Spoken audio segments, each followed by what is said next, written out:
Howdy guys, Attorney Walter Hnot. Now, we're going to be doing a very big topic tonight. It's a topic that can be a little bit tricky. We're going to be talking about the future specifically when it has to do with Social Security benefits and the agency, the Social Security Administration. Now, President Biden made a lot of really, really big promises when he was running for president. He wanted to increase benefits. He wanted to do a lot more when it comes to funding, basically, people to stay home with their elderly parents so that they had some sort of funding and didn't just have to quit their job with no financial option. A lot of big things here. So let's get right into it. I'm going to be going specifically to, first, what President Biden's going to be doing with the agency, and then we're going to be talking about the benefits and how they're going to be changing. And then we're going to be going into, essentially, how things have changed specifically in Ukraine with the war, so you have an understanding as to how prepared you need to be in case there's going to be a problem in the United States. And then we'll take questions to specifically answer anybody's questions who calls in about Social Security disability benefits. I hope you guys are ready. Let's get right to it. Remember to like, subscribe, leave 5-star reviews. Here we go. Biden's 2023 budget includes $14.8 billion for Social Security. Here's what changes that could bring. This is from CNBC, written by Lori Konish. Specifically, it was published on Monday, March 28th, 2022. Here we go. Okay. President Joe Biden's proposed budget for 2023 aims to give the Social Security Administration more funding to improve services. Some groups say the increase doesn't go far enough. Biden wants to ramp up discretionary funding for the Social Security Administration in his proposed 2023 budget by $1.8 billion for a total of $14.8 billion. That's about 14% increase from funding levels enacted in 2021. So it's a big increase. For the government's agency, which administers retirement, disability, survivors benefits for about 70 million Americans. Under the proposed $14.8 billion budget, $1.6 billion would go toward improving the agency's services, while efforts to protect the program's integrity would get $124 million more than in 2021. Biden also sought more money for Social Security last year, having proposed a 9.7% increase, or $14.2 billion total for 2022, to help improve customer service amid the ongoing COVID-19 pandemic. Proposed changes to Social Security. Here's what they have to say. The additional $1.6 billion for services will go to field offices, state disability determination services, and teleservice centers. In addition, the funds would also be used to add staff to help reduce wait times and speed up the processing of disability claims. The proposal would also enable the agency to make changes to help ensure everyone who needs its services can access them, including people who are homeless, children with disabilities, or adults with intellectual or mental disabilities. So as you know, I've practiced disability law. I've been in the industry for a very long time, whether it's through my law firm or another law firm or another law firm or even another law firm, or basically what I did even before I was in Social Security disability law. So basically the bottom line is they have a big problem. Nobody's talking about it. I've been talking about it for a couple of weeks because I know I'm in the industry. And what's happening is there's a massive amount of people who apply.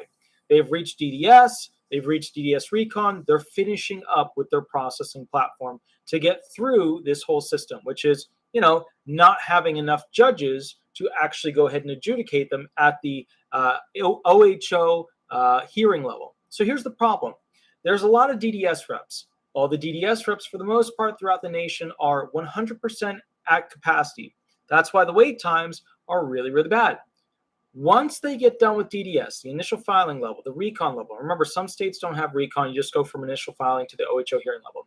But once they get through the initial filing level and recon level, claims then transfer specifically to the OHO hearing office. And when that happens, there are not enough judges to go ahead and adjudicate, to judge on that massive boulder's worth, that clog worth of claimants. So what's going to happen is that these claims are going to reach that OHO hearing level and everything is going to massively slow down. I mean, wait times like we may have never actually seen before for ALJ hearings. Okay, let's keep reading.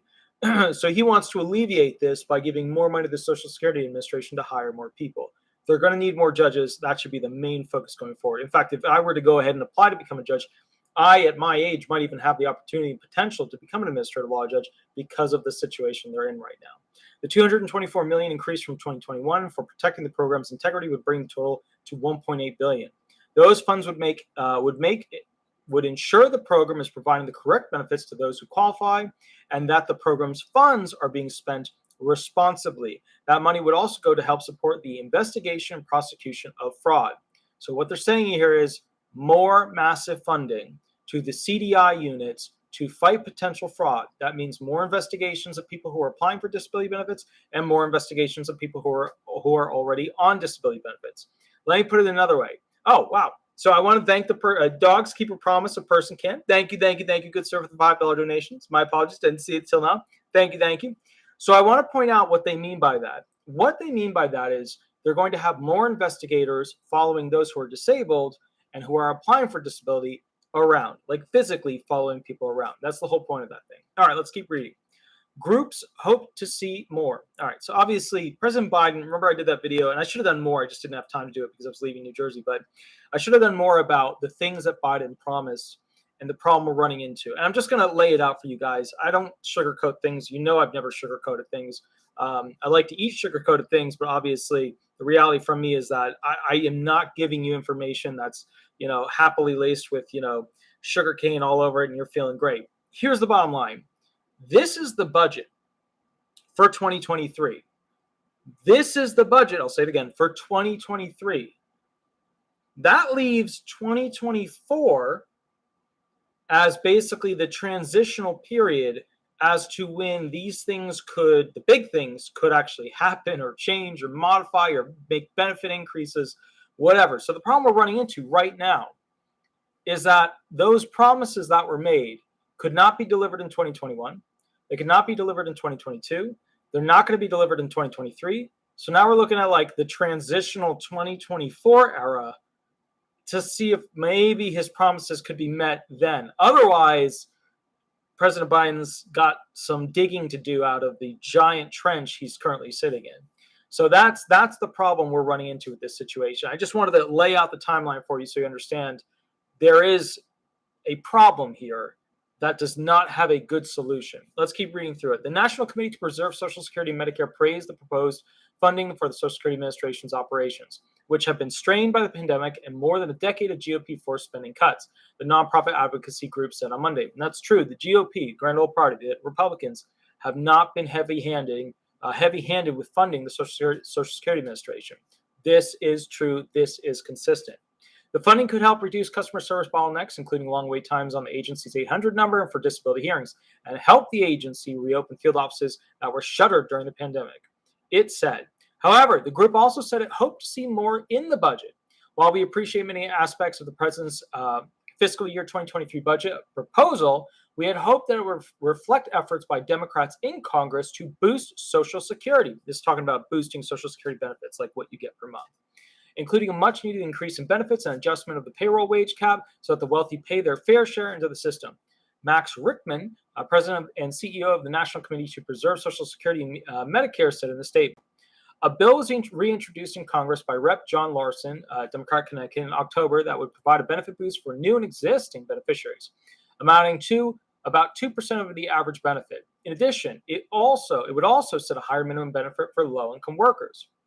That legislation also seeks to increase, they're talking about the Social Security 2100 Act. That legislation also seeks to increase the Social Security taxes paid by higher wage earners by reapplying payroll taxes for those earning $400,000 and up. Currently, those payroll taxes of 6.2% paid by both the employee and the employer, so it's really 12.4.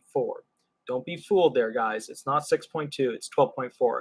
Like when you go to your employer, oh, you don't pay me much. Your employer actually pays a whole chunk on top of what they pay you.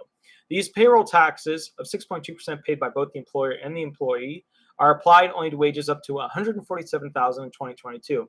I don't like how they wrote that sentence. Like right off the bat, as an employer, I don't like how they wrote that sentence. Let me read it again so I can tell you the BS that's happening there. Currently, those payroll taxes of 6.2% paid by both the employer and the employee. It should have been currently the payee or the employee 6.2% and employer 6.2%. Payroll taxes. They should have, because otherwise it just seems like the total is 6.2. It's not. Like people don't realize how much is actually paid towards their Social Security benefits and how little they actually get out of it. Biden's new budget proposal also comes did I finish that? Employer applied? Yeah, I did. Biden's new budget proposal also comes as the trust funds on which Social Security relies to pay benefits are projected to be depleted in 2034, more realistically 2033. At that point, 78% of promised benefits will be payable. It's probably going to be less than that, like 76, 77. The Committee for a Responsible Federal Budget and Nonprofit Organizations took issue with the fact that Biden's budget did not address that. The cranky, right? These Democrat-based or left-leaning nonprofits are not happy with President Biden because he made a lot of big promises, like big promises. It's just not delivering, and President Biden's running out of time. If he's going to make this happen, he realistically needs to make it happen before the midterms, because the midterms are not looking super dupe for the Democratic Party. And if he can still hold on to both houses, Senate and House, then we're still running out of time for him to go ahead and make the promises that he made actually come to fruition. This is what they had to say from the Committee for Responsible Federal Budget, a nonprofit organization. The budget does not go far enough toward putting the nation's fiscal house back in order, nor does it tackle the tougher trade-offs necessary to responsibly prevent Social Security, Medicare, and Highway Trust Fund insolvency. Maya McGinnis, president of the Committee for Responsible Federal Budget, said in a statement. Okay, so that's what's happening with the Social Security Administration, right? The SSA, the agency. Here's what you need to know. The bottom line of how I feel about it is I feel a little bit, not necessarily like lied to. That's way too strong of a term. Way too strong of a term. I just feel once again disrupted by promises that were made. And then as a result, and politician promises, they're not, that's not like I'm shaking the hand of a farmer whose, word is his, is his spirit, is his own, is his treasure, is his everything. So politicians are always like that. But see, these were real things that people need. One of the things that I have a problem with the Republican Party on with this whole thing is that they just ignore to some degree the needs of those who have federally backed, although let's talk about that one in a minute, federally backed benefits that they pay into for their life, and then not having enough when it actually comes time to pay out. And the Democrats get that. They get that. Cheryl Johnson, thank you so much for the $4.99 donation. I really, really appreciate it. Thank you, thank you, thank you. I really appreciate it. That's awesome. Love the little doggy. So here's the thing. The problem I have is that we have a system that doesn't pay enough money to create basically not even like solvency, but like the bare minimum of survival. Like the average person on SSI is almost getting $600 a month. Like, how do you live on that? Like, if you had a tent, it would still be tough to live on that. It's just, to me, it's now the big thing, the big cost of the government is the Medicare, Medicaid situation. That's the mega, that's a fox. Oh, gotcha.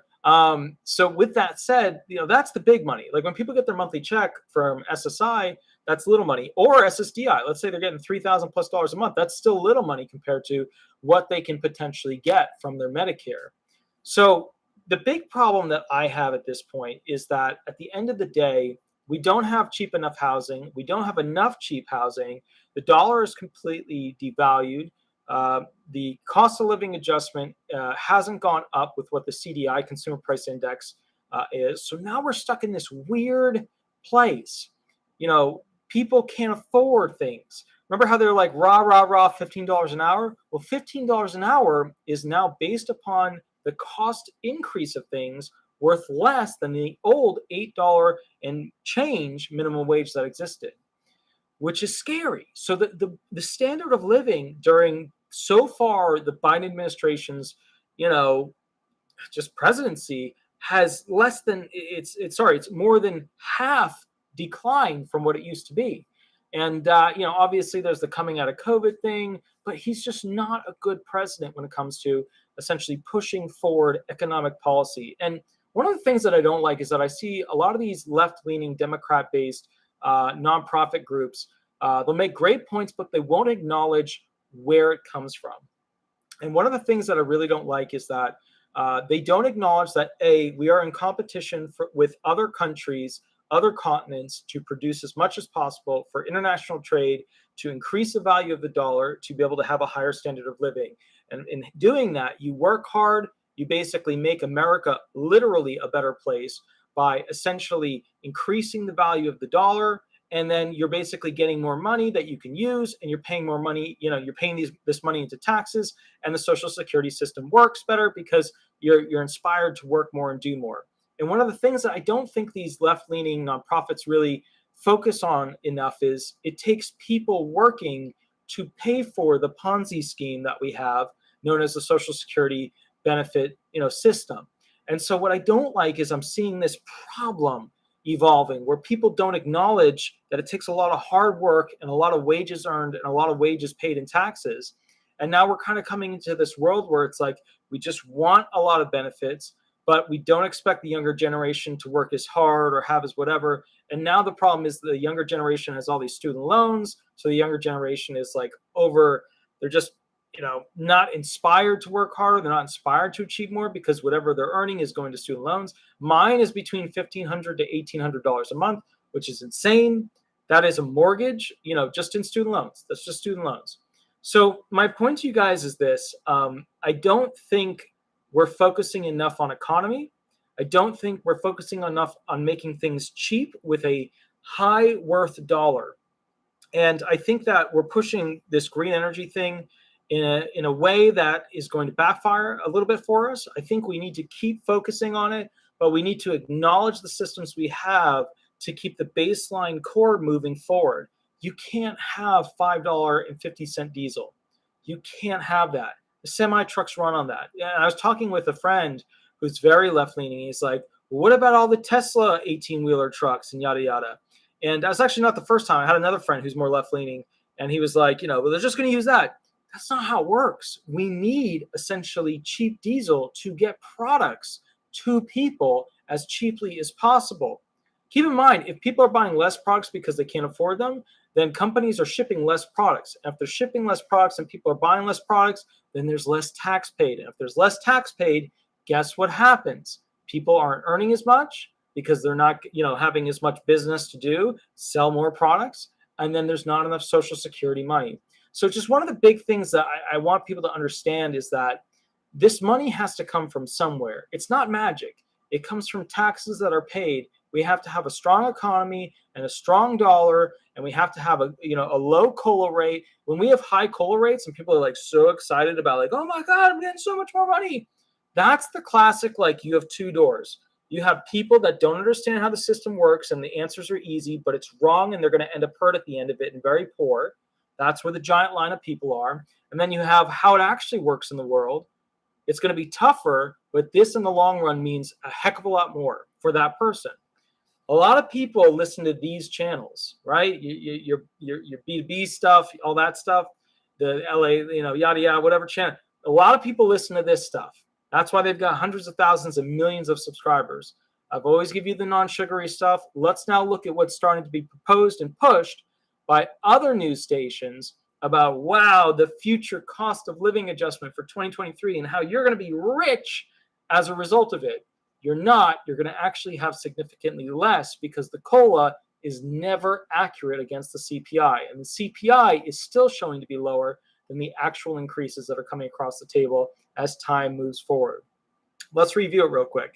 Lincoln Journal Star, who's ready for the biggest Social Security benefit increase in 41 years? This is by Sean Williams, April 10th, 2022. Let's read through it. Regardless of whether you're just entering the workforce or already retired, Social Security is likely to play a key role in helping you make ends meet during your golden years. According to a 2022 survey by National Pollster Gallup, 89% of current retirees lean on their monthly Social Security payout as a major or minor source of income, meanwhile, 85% of those non-retiree participants anticipate relying on Social Security income to some degree after they hang up their work coats for good. Both of these figures are near all-time highs.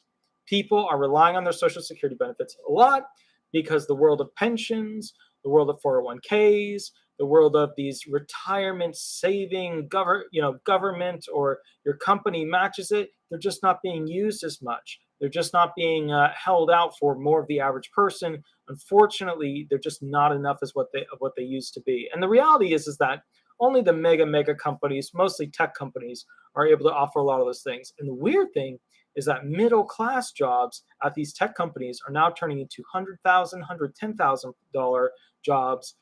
Literally earn that amount. They're even talking about with Walmart having truckers earn $110,000 potentially into the next year for basically getting things from point A to point B. Let's go to the next thing real quick. Given the critical role Social Security plays for tens of millions of mostly retired Americans, it should come as no surprise that the program's cost of living adjustment, COLA, is the most anticipated announcement each year. It is because people are thinking, how much more money am I going to get?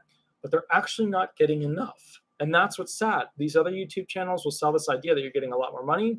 You're actually not. You're getting significantly less than it costs to live in that next year. Here's how. Well, actually, no, this article is about fluff, so I'm just going to read it to you and explain the problems. What is Social Security's cost of living adjustment and how is it calculated?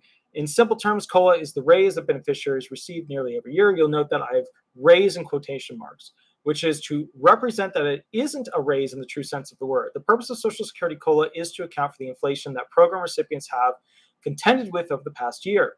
If the prices for goods and services increase, benefits should ideally rise in step to match those increases. Thus, COLA is more about keeping Social Security recipients on par with inflation, even though it's a nominal increase, i.e. raise, in their monthly payout. Prior to 1975, the Social Security COLAs were arbitrarily approved by special sessions of Congress, but since then, the Consumer Price Index for urban wage earners and clerical workers, CPI-W, remember we want to change that to CPI-E or just CDI, has served as the program's annual inflationary tether. Okay, the CPI-W has 8 major spending categories and dozens upon dozens of subcategories, all with their own individual weightings. These weightings allow us to take a large, predetermined basket of goods and services and break it down to a single CPI-W reading that helps us easily understand what's going on with prices. The interesting thing is that only readings from the third quarter, July through September, factor into Social Security's COLA calculations for the upcoming year, which is weird. It should be the whole year. While CPI-W readings from the other 9 months can be useful for identifying trends, they won't have any effect on Social Security COLA. Once you have the third quarter, Q3, CPI-W readings from the U.S. Bureau of Labor Statistics, BLS, calculating Social Security COLA for the upcoming year is straightforward. If the average Q3 CPI-W reading in the current year is higher than the average Q3 CPI-W reading in the previous year, inflation has occurred and beneficiaries are getting a quote-unquote raise. It's not really a raise. They're just keeping you at what the new cost of the items are expected to basically be based on prior numbers. Please also keep in mind that these factors that they're going to be coming out with are not going to be accurate. There is an extreme increase of prices, which means an extreme increase in your Social Security benefits, but that's because the money you get is going to buy less. The amount of the raise is commensurate with the year-over-year percentage increase, rounded to the nearest tenth of a percent. All right, so who's ready? So here's the fluff part. Who is ready for the biggest benefit jump since 1982? For much of the past 12 years, Social Security's COLAs have been small or non-existent. And remember, the Obama years, there was a little bit of shenanigans going on there with how the COLA was actually adjusted, applied. You'll see that some of the years it didn't increase at all, which in 2009, 2010, and 2015, the CPI-W declined on a year-over-year basis, resulting in no COLA being passed along to the beneficiaries the following years, 2010, 2011, 2016. That's, I guess there's 3 years, yeah, but there were 2 consecutive 2009, 2010 where still, we all saw what happened there. But 2023 could bring about a benefit increase not seen in multiple generations. This is the whole 40 years thing that you guys hear on the news over and over again. Recently, the Senior Citizens League, TSCL, a nonpartisan senior advocacy group, suggested that the COLA for 2023 could be as high as 7.6%, which is still way below realistically what the CPI is showing us. If accurate, this would be the biggest year-over-year increase in Social Security benefits since 1982, which had an 11.4%, and would mark the 5th largest COLA since the CPI-W became the annual inflationary tether in the mid-1970s. What would a 7.6 COLA mean for the average retired worker? Retired, but think SSDI benefits will be similar to this. By December, I estimate, this is the article writer, the average retired beneficiary will be taking home about $1,636 a month. That's the average. A 7.6% benefit boost come January 2023 would equate to an extra $124 a month, or nearly $1,500 more for the full year. The reason for this estimated historic jump in Social Security benefits is simple. Inflation is soaring. Inflation is soaring. My foot got caught on something. In February, the BLS reported a 7.9% year-over-year increase in the Consumer Price Index for all urban consumers, CPI-U, which marked a 40-year high. Oh, and remember, we want the CPI-E, which is for the elderly, not the U. The CPI-U is a similar measure of inflation to the CPI-W. The prices for every major spending category of the CPI-U have risen over the trailing 12-month period. Through February 2022, gasoline prices are up 38%. New and used vehicle prices have soared 12.4% and 41.2% respectively. And with home prices jumping, shelter costs are up 4.7% from the previous year. Shelter is the largest weighted item in the CPI-U. Now think about that for a moment. Shelter didn't increase that much. Everything else out of control. This looks at, but shelter is one of the heaviest weighted ones. So just remember, statistics, sometimes they help, sometimes in this case, they're going to hurt the person. This looks like a no-win scenario for Social Security beneficiaries. Superficially, a close to $125 a month increase in Social Security benefits for 2023 probably sounds great, but not all is what it seems. I want to make this clear. This is where the article starts to do a good job and go into the trickery that a lot of people sell with this stuff. Let me read again. Social Security benefits for 2023 probably sounds great, but not all is what it seems. Please listen to this part. This is the important part. As noted, Social Security's COLA isn't about helping beneficiaries get ahead. It's simply a tool that's designed to keep program recipients on par with inflation. The biggest payout bump in 41 years sounds fantastic until you realize that most or all of this increase is likely to be eaten up by inflation that's also hitting 40-year highs. Okay? To make matters worse, the purchasing power of Social Security dollars has been steadily declining since the start of the century. Based on a report from TSCL, Social Security benefits have lost 32% of their buying power since 2000. Okay? Around a little less than a third have decreased since 2000. In other words, what $100 in benefits could buy in 2000 will now only buy about $68 worth of those same goods and services. But remember, that's not accurate for some of the high ones. If we're talking about bacon, that isn't even close. Not even a 7.6% COLA in 2023 can swing this pendulum back in favor of beneficiaries. The real issue for Social Security is that the CPI-W doesn't do a good job of measuring inflation for a majority of the program's recipients. That's a good point. That's why we want the elderly version of the CPI instead of the CPI-W. As its full name implies, CPI-W tracks the spending habits of urban and clerical workers. These are people who are typically of working age, and they spend their money very differently from the seniors who comprise the majority of Social Security beneficiaries. As a result, the CPI-W has a tendency to underweigh important costs to seniors, such as shelter and medical care, while giving added weight to less important spending categories such as education, apparel, and transportation. Interestingly, even lawmakers in Congress recognize that the CPI-W is doing seniors a disservice in Social Security inflationary tether. Unfortunately, since America's two major political parties are approaching a fix from opposite ends of the spectrum, and neither side is willing to cede an inch to find common ground, there's no fix for this dilemma on the horizon. Both political parties, zero fix.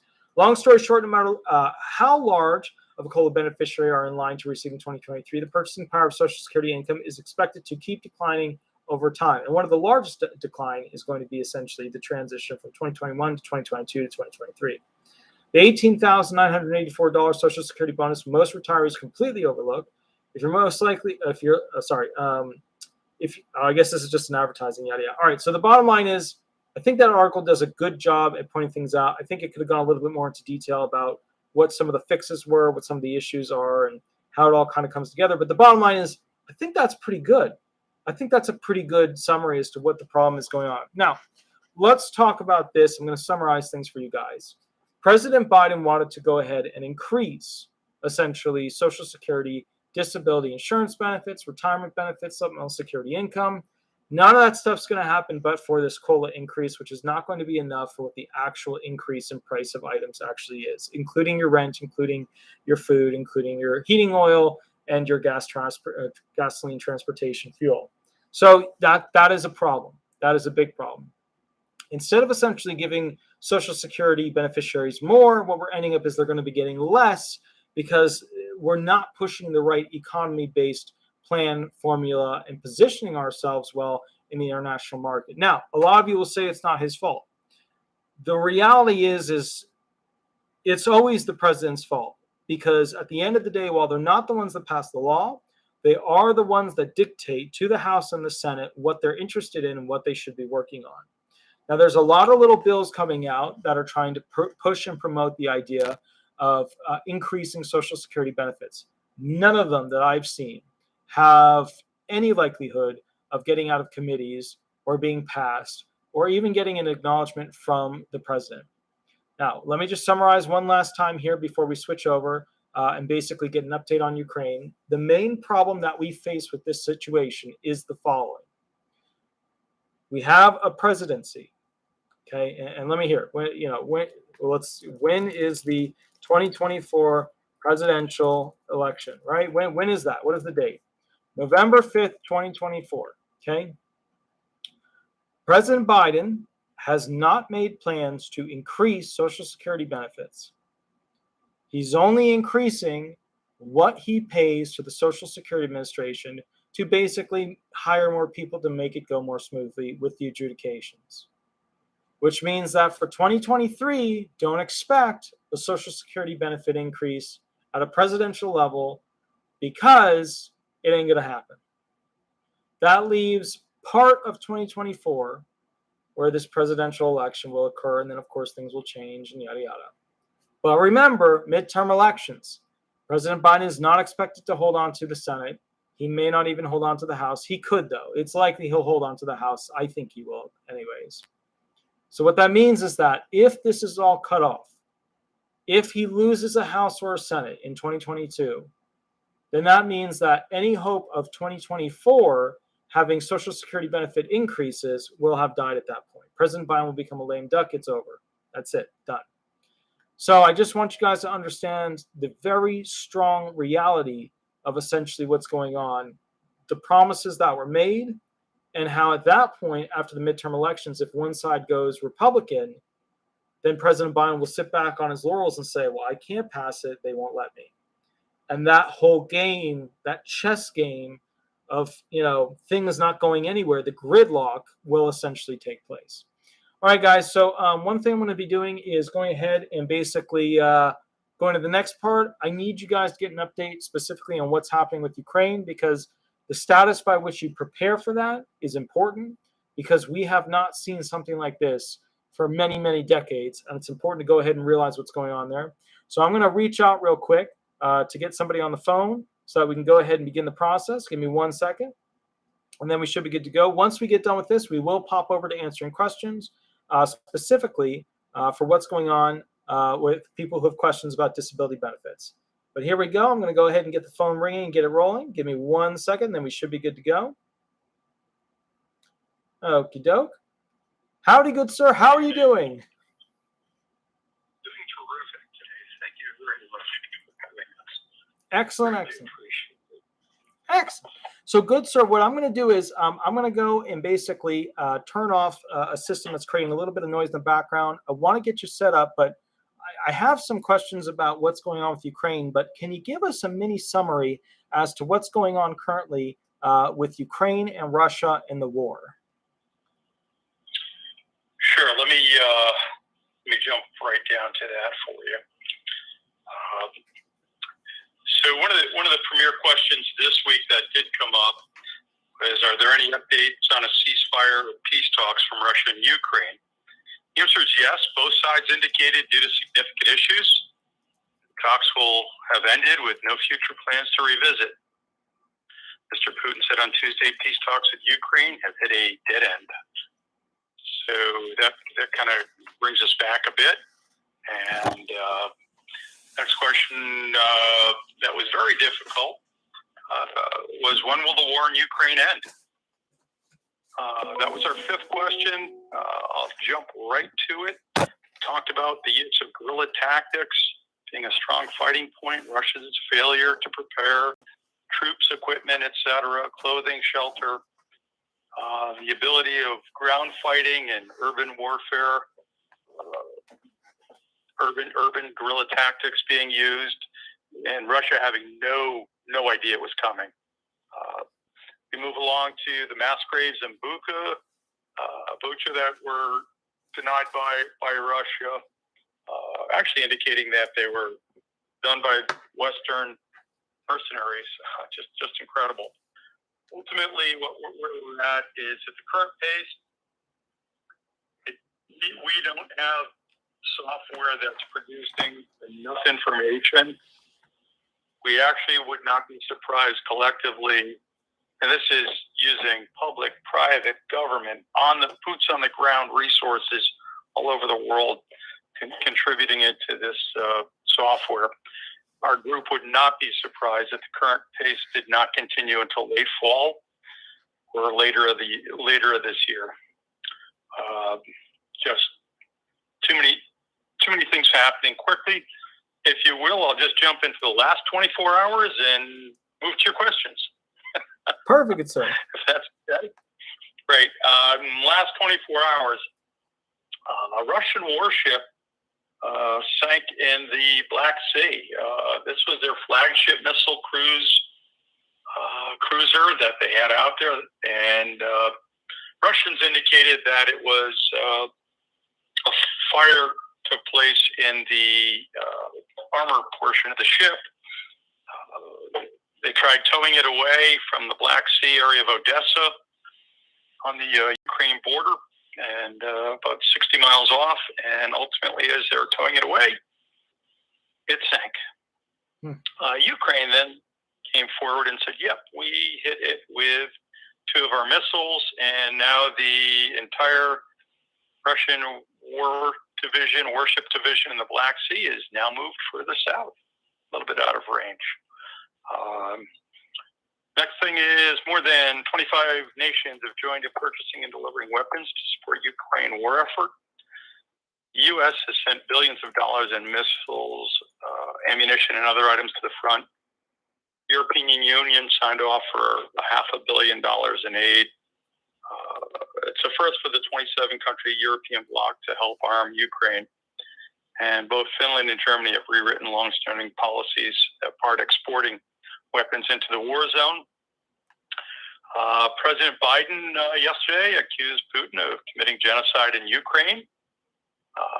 President Zelensky, Ukraine, tens of thousands of citizens having killed. Russia accused Russia of using particularly phosphorus bombs. We talked about those previously. Those are the ones that are plumes of ignitable ingredients, and then lit on fire and literally suck all the oxygen out and then explode as it does that. We also talked about it being prohibited by international law, which President Zelensky brought up today. His translated comments turned out to be they used these against Ukraine, against the citizens. The Russian already had used rockets, bombs on our citizens, creating terror against our citizens, breaking their spirit, and subduing them for generations. A little later, President Zelensky, quote unquote, chatted with President Biden today. And through that translation, they spoke of Russian commanders who committed war crimes to be prosecuted. Just looking at the translation, it's a little tough. Package defense assistance to Ukraine, consisting of the package for $800 million, including additional weapons, ammunitions, armored personnel carriers, helicopters, and others, meaning other equipment, I would say. Midday, recent satellite imagery verified and authenticated a convoy of Russian military vehicles in eastern parts of Ukraine. Ukraine drones destroyed a military convoy today at an unknown location after those images were released to us. So, we got both sets of images very close. Ukraine military blew up a bridge today with Russian equipment in the Kharkiv region. Apparently, Ukraine troops came in possession of some abandoned Russian equipment, and they blew the rail line bridge that was used for moving a lot of heavy armor down into the eastern border with Russia and Poland, the Donbass region. So it was kind of interesting. They got blown up with their own stuff. Russia has placed nuclear weapons in the Baltic region.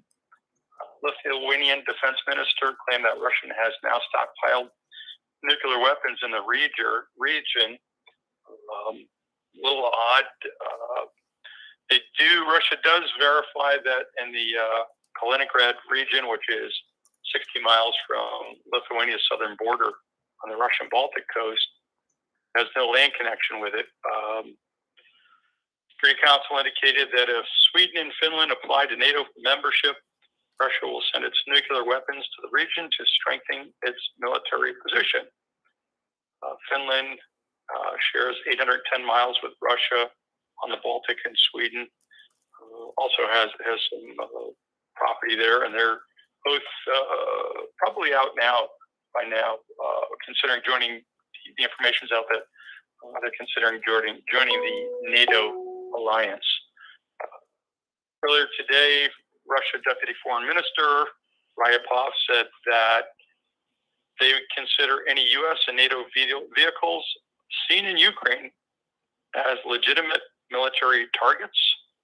And other than a brief description of what our javelins are, or the British javelins, or bargs or other military equipment, or your questions and bonus questions, which my folks are waiting on to hear. They get this guy Bradford came out.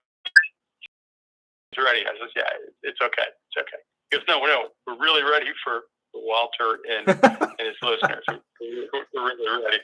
He's like nodding his head. He's just sitting across over here, and these guys are sitting there behind him going, yeah, we're ready. So, and just the happy note, as I always try to finish on before your questions, is a number of A-listers. For those unfamiliar with the term, celebrities of movie, authors, actors, actresses, producers. Don't know why they're called A-listers, but that's okay. Maybe they're on the A-list to get into the restaurants, but they're using their fortunes and their platforms to support relief for Ukrainians. J.K. Rowling, the author, the British author of the Harry Potter books and ultimately movies, has pledged to match every pound sterling up to 1.3 million US in donating to Lumos. And it's a charity that focuses on helping children in the war zones. Really admirable. Next up was, right behind her, was Ashton Kutcher and Mila Kunis. They pledged $3 million from their film and TV fortunes towards that GoFundMe drive with a target of $30 million. Her comment is her family came to the United States in 1991. She was born in Ukraine in 1983. Last week, they passed their goal, exceeding it by $4 million. Another couple, just briefly, Blake Lively, Ryan Reynolds. I guess I should have included music and film stars. Indicated they would personally match any donation towards the refugee children up to $1 million, and they too are on board. So just really, we see these people on screen, and whether it's the theaters or the plazas or in your home or on your computer, and it really shows a willingness to recognize not only where they came from, but their willingness to give back to an organization and cause that they believe in. And that's what we have for right now. All right, so I have some questions.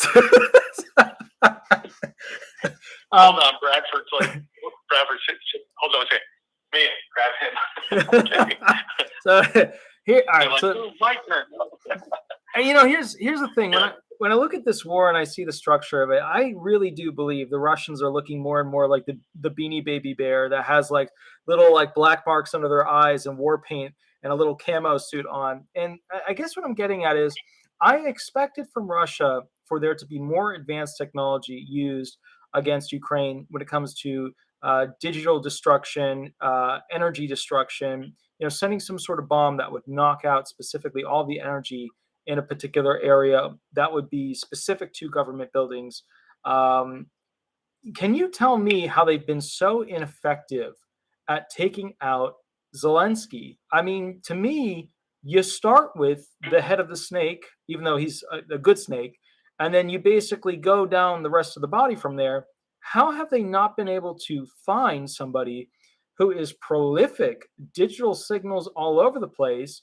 I mean, he was in what was it, the Grammys or one of these shows, doing a speech. How, even if it's pre-recorded, how have they not had the technology to find a single man when, I'm hearing reports that the United States can have perfect hearing capabilities from satellites, miles and miles into the sky, and yet one man, one Zaleski, escapes an entire Russia? How does that work out? Well, again, when we look at easy guys. It's a good question. It's a tough question. It is. The tech folks the tech crew is mumbling under their breath. Is it military or is it tech? Is it military or is it tech? Yeah. They're both like sending me messages here, which is great. I think what we really have, and I think on behalf of both these teams that are in front of me now, what we have is the ability to send that signal anywhere and repeatedly all over the world before it's broadcast. So regardless if that person is in a bunker, that signal needs to get out. And once it gets out, it's like malware. How many times does it get bounced before it shows up on somebody's screen at their home or their office or their business? And the question is maybe a couple dozen. I think in this particular situation, what we're looking at is something completely different. And I think, look, could they, from the military side, could they hit Kyiv? Yeah, but were not very successful because they wanted to take the capital and keep the capital. And when they couldn't, they went down to Mariupol and leveled the city, killing tens of thousands of people. And it's just good. Now, the next, yes, okay. So we talked previously about the tactical nuclear device, and the idea is to level that city and a specific person in it, and they are going to base their decision-making, recognizing that will bring the world back against Russia because they've been told the use of a nuclear weapon would bring about some of all fears for them, basically. And it's a concern. It's, how do you fight old school? It's like, how do you grow up in the 50s and 60s with tanks and guns and armored personnel carriers and flamethrowers and napalm and get to 2022 and find out that a lot of that stuff not only is old school and defeatable, but you don't have very much in your toolbox to use. Yeah, I agree. And then we come across, yeah. Then we came across yesterday, though, Walter. Yeah. And I got my. I'm so sorry. They're all wound up today. So we have a piece out of yesterday I didn't mention. My apologies to the Geopolitical group here. The presidents of Poland, Lithuania, Latvia, and Estonia met with Zelensky in Kyiv yesterday, and they called for an increased military support for Ukraine and for Russia to be held accountable for the actions of its troops on the ground. And that's a big deal. That's a real big deal because they're seeing basically unity against Russia. And this is something that hasn't taken place in forever. And when we start to think about what Mr. Putin may consider doing, we know he can't walk away. He's lost, between generals and military commanders, he's lost 17 senior officers since it started February 24th. And now he's trying to move all his equipment down, and he's brought in the butcher of Syria, the general who is just known for horrific war crimes over the years, and he's bringing this guy in. Meanwhile, Ukraine blows up the Russian bridge used to transport the majority of their equipment south for this big battle. And it does not look like it's going to be restored anytime soon from the satellite images we can see. But here we go. Like, what is this guy going to do? What is he going to plan? They've already leveled Mariupol. They've already killed tens of thousands of people. The concern is that phosphorus bomb, that two-part bomb we talked about, also known as the air bomb. You can't go in with a cluster bomb, but will they? We don't know. We don't know how unscrupulous some of these guys would be when they're killing civilians. No different than saying, yeah, come on through. We're going to open up. We're going to let the civilians out of that city, or all the cities, and then as soon as they're in those lanes of security, bomb them. Yeah. Yeah. Okay. Well, yeah. And that's kind of, the world looks at that in many different eyes. And is it an act of war? Many think so. Is it crimes against humanity? Many think so. Are there more of one than the other? We think so. But what we think in this group, in the working groups here, it's coming to the point that all kinds of equipment's coming in from Turkey and all these countries, the U.S. and Britain, and it just continues it continues on. One of the oligarchs just lost his 500-foot yacht, 30 homes, 30 cars, tons. I think $30 billion in assets were frozen or seized by different countries. So sad. Okay. Yeah. Well, my goal would be to distribute that amongst you and your listeners and people who are engaged in understanding this isn't a one and done. This isn't Afghanistan, where everybody threw their guns down after billions of dollars were invested there to let them be free and ultimately drop their weapons the minute hostiles came in. Now, I'm not speaking about any country who withdraw troops, any country who withdrew troops in advance of telling anybody else. We're not talking about that. We're just talking about humanity.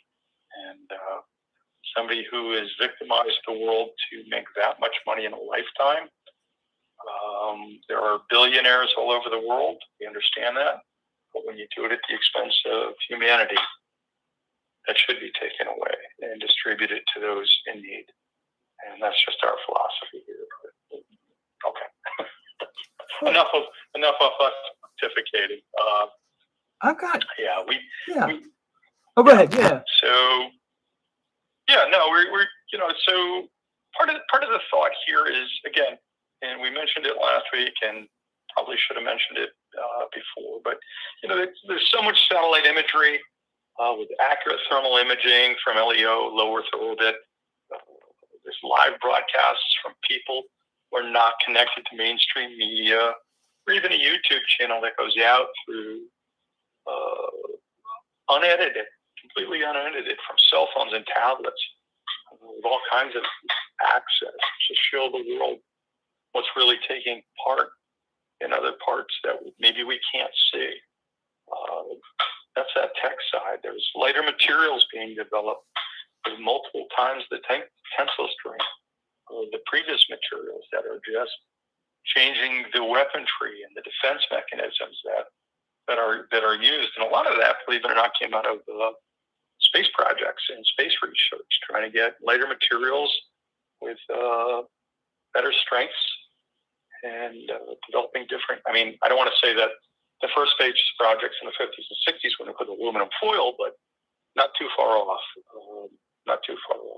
We had the opportunity recently to speak with an individual in excess of 100 years old, describing to a group here what it was like to work with other electrical engineers and then be given the authority from the space program, not NASA, the space program, to actually hand wire a lunar module.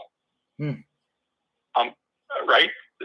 Yeah, How's that happen? Today, somebody would get on their laptop, draw a schematic, and get it sourced 3 different ways with 5 different types of material and done. And now the stuff that we're sending up, I look at how Mr. Musk sends up, you're from Florida, from that Space Coast. Yeah. He sends up people in what looks like Hollywood outfits. Yeah. And it's like, how do they go up in those? Don't they need like all that pressurized stuff? And no, they just figured out how to make it lighter and cleaner and softer and flexible, and it's good. It's good. So I think before somebody launches that tactical nuke or takes a verified chemical weapon, not unlike the phosphorus bomb, but is found to have used it, and that doesn't drift across the border into a NATO state, it's going to be a different game. It will be a completely different game. The key is that we don't need just people falling over, gagging, or passing away from it. There's devices and equipment now that can find that at a distance as the wind blows. It's just no different than radiological devices. Remember the big old Geiger counter that was like the size of an old rear screen TV? Yeah, the yellow ones. Yeah. Yeah, right. Now you have a little small one that's no bigger than your cell phone. They haven't figured out the cell phone size of it yet, but again, it's just that type of technology that's changing a lot of things. You know, if the information is correct that we had out of Chernobyl, unconscionable to send soldiers, conscript soldiers, drafted soldiers, in to dig pits and dig into the earth. They're only to carry out residual nuclear powder or dust or residual materials on their feet and be able to follow that through a forest to where they were.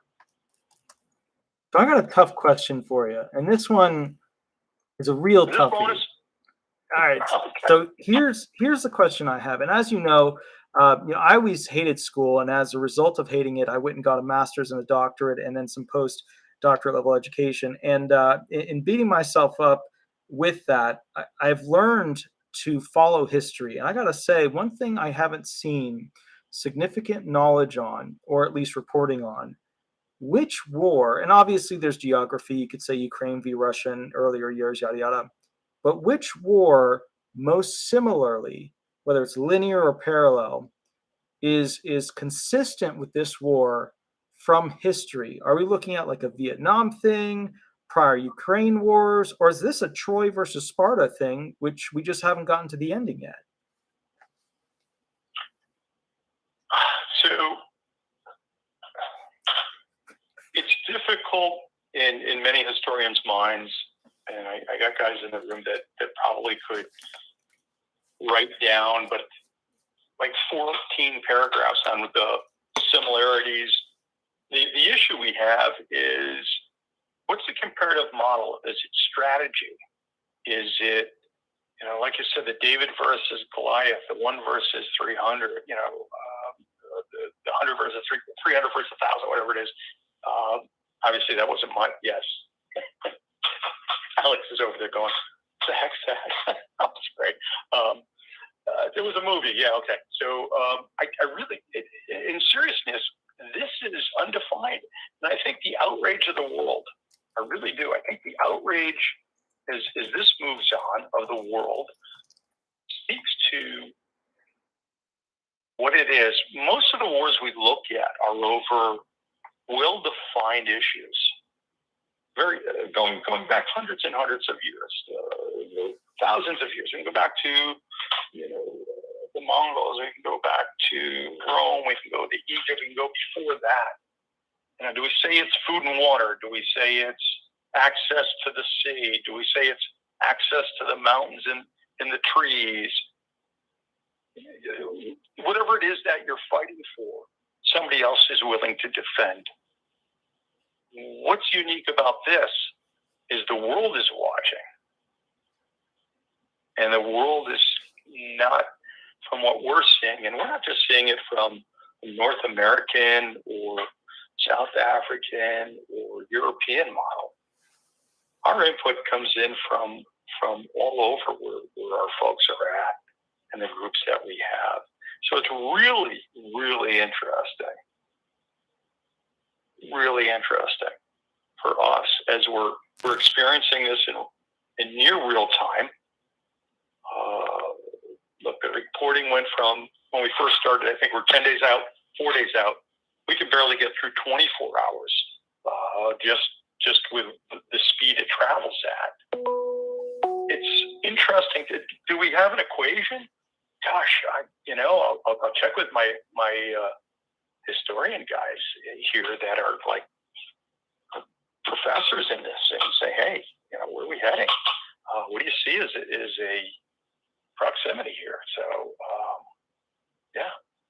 it's just, if you've got one, we'd be interested in researching it. If somebody that is watching wants to submit and say, hey, this is what I think it is, and as long as they're not telling me it's the Lone Ranger and Tonto out on the prairie, we're probably okay. But if they are reasonably sure that there's some sort of assimilation that it makes sense to, so I think this is new territory. This is the new territory. It's like somebody landing on the moon and saying, I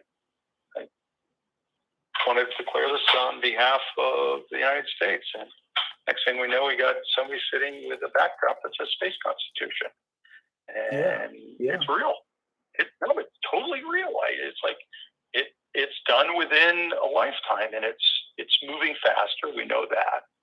And it's not a kick to your backdrop, but what it is truly a salute, because we got there. Well, at least we think we got there. And at the end of the day, we got one guy who's got more wealth than the world, and he's sending equipment to Mars. And there's people we've come in contact with that have worked on drones that can fly in zero. Trying to think how it's worded. We saw the helicopter thing, the mini helicopter that was supposedly on the planet and could fly a short distance and relocate itself on the landing craft. This company was asked to figure out what's the coldest that the rotation of the blades would work at. Do you have a compound that will work at 400 degrees Celsius Fahrenheit below zero? Because we'd like to park some stuff up there and bring it out when we need it. And I was like, wow. And not my lifetime. Not in my lifetime. Not my lifetime. But back to your question. If somebody's got an insight, and it's one of your folks has a question, by all means, or a comparison, it would be very interesting. It'd be very interesting to have our guys take a look and see what they can find. Obviously, we'll not break it down to who published what book or whose side of the world they're on. Just a generic type of comparison. The way I see it is, it's almost, to me, obviously I have a familiar background with a Jewish mother, and obviously seeing what happened during World War II. But this war began almost as a march and roll through basically lands that were, for Putin and supported Putin. Kind of like, when, Hitler went and invaded into places like, Austria. And, they were marching through the streets, and there wasn't really any force coming against them. And then they finally got to the next country and the next country. And almost in this instance, to me, it's like they keep hitting a town, and each town they come across next, as each country is just putting up more of a defense until the big bad heavies get involved. And then there's a moment where America gets pulled into it. And I haven't seen that moment yet. I haven't seen Pearl Harbor in a smaller way. And I'm trying to sit here and figure out, what do you think is going to be the moment that could potentially pull the United States into this war? Because Pearl Harbor will never happen again. It just won't. So what is the new version of Pearl Harbor for this war? I think we touched on it a couple of minutes ago. It's just kind of nodding her head here. It's that use of a tactical nuke. It's the use of a chemical bomb where the fumes travel across into a NATO state. It becomes the improper, what's the term they used? Misunderstanding of a launch of a missile that suddenly hits a NATO ship as opposed to where it's supposed to be, right? So these are the aha moments that suddenly all the forces that are built up on the borders surrounding Ukraine, to hear Finland and Sweden are looking to come on board for their own personal reasons with NATO. We look at why NATO was started back in after World War II. It was started to keep Russia, exclusively Russia, from harming the rest of the world and keep peace. Well, that was the goal of NATO. I don't know how successful they've been through the years, but UN peacekeeping forces and hundreds of thousands of soldiers from many countries. It's a little crazy. It's a little crazy. But I think it's going to be that type of aha moment, something recognizable, undisputable. Last week before we talked, not last week, you're telling me. Last week we talked about The Hague and the Netherlands and the Tribunal for War Crimes. Does it come to that? Do we get there? I know that Polish Jews and Russian Jews and they're being taken to the Warsaw, taken to concentration camps and basically incinerated. And there were people who were hunted down through Argentina and South and Central America for their whole lives, even into their 90s, and being brought back to The Hague for crimes committed when they were in their 20s, and served as German Nazi officers approving and directing this type of information. So, sadly enough, there's 4.5 million, or I shouldn't say sadly enough, with benefit, I should say. We had forecast somewhere between 4 and 5 million refugees will leave Ukraine during the course of this. And what we see already as of yesterday is 4.5 million have crossed out of the country safely, with about 2.5 to 3 million crossing into Poland. And there's support services there. There are countries donating funds and equipment, housing and food and medicine that's being denied on the Donbass regions and some of the cities in Ukraine. And we're back to the food thing, but it's going to be difficult enough in many countries. But hopefully, some of the assistance that's offered to these refugees have lost their homes, their history, their pets, their children, their family, their parents. It's difficult. So apparently, NATO's organizing a lot of that to help. And again, we continually hear about those who are unable to mobilize themselves, being assisted by others in the process. Do we hear all of it? Maybe. I don't know. It'd be doubtful. We couldn't hear about all of it, but for the most part, it's just encouraging to hear that humanitarian peace still exists. Now, there's I love chess. Big fan of chess. Studied chess. Chess. President in high school. Chess president in college. A ladies' man as a result.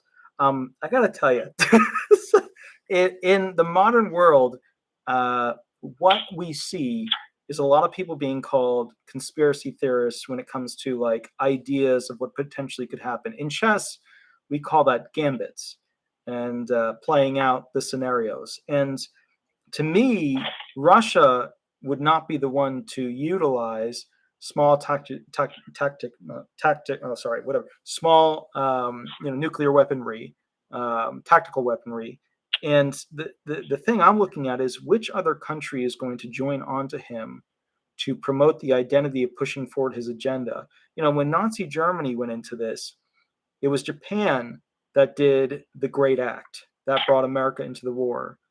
We all expect China to be the alternative Great Act to bring America into this war.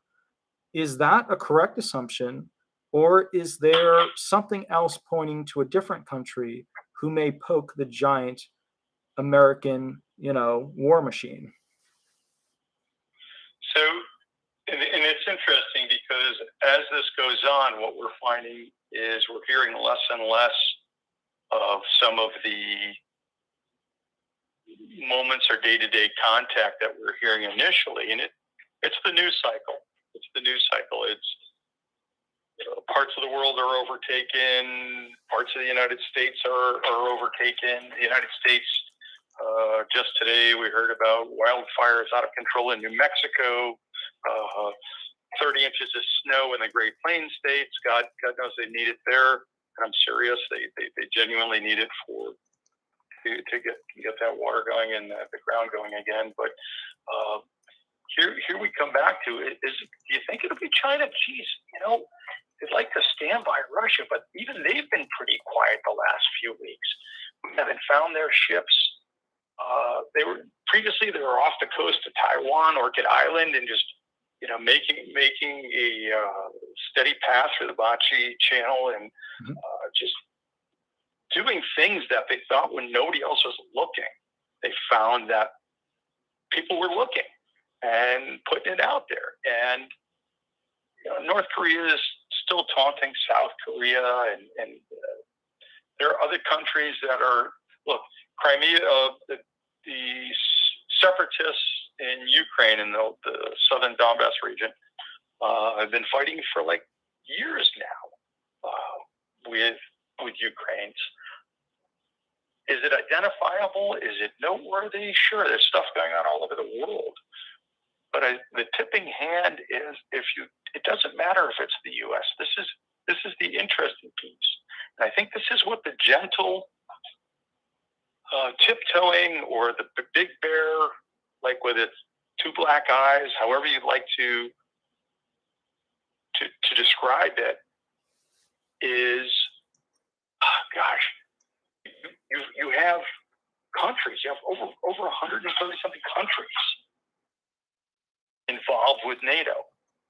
If they engage one, they engage them all.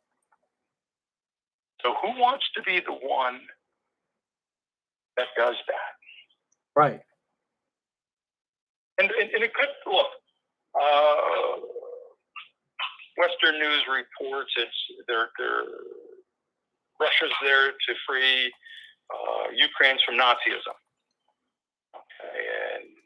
Okay, well, if that's what the president's words are, right? Okay, got it, right? So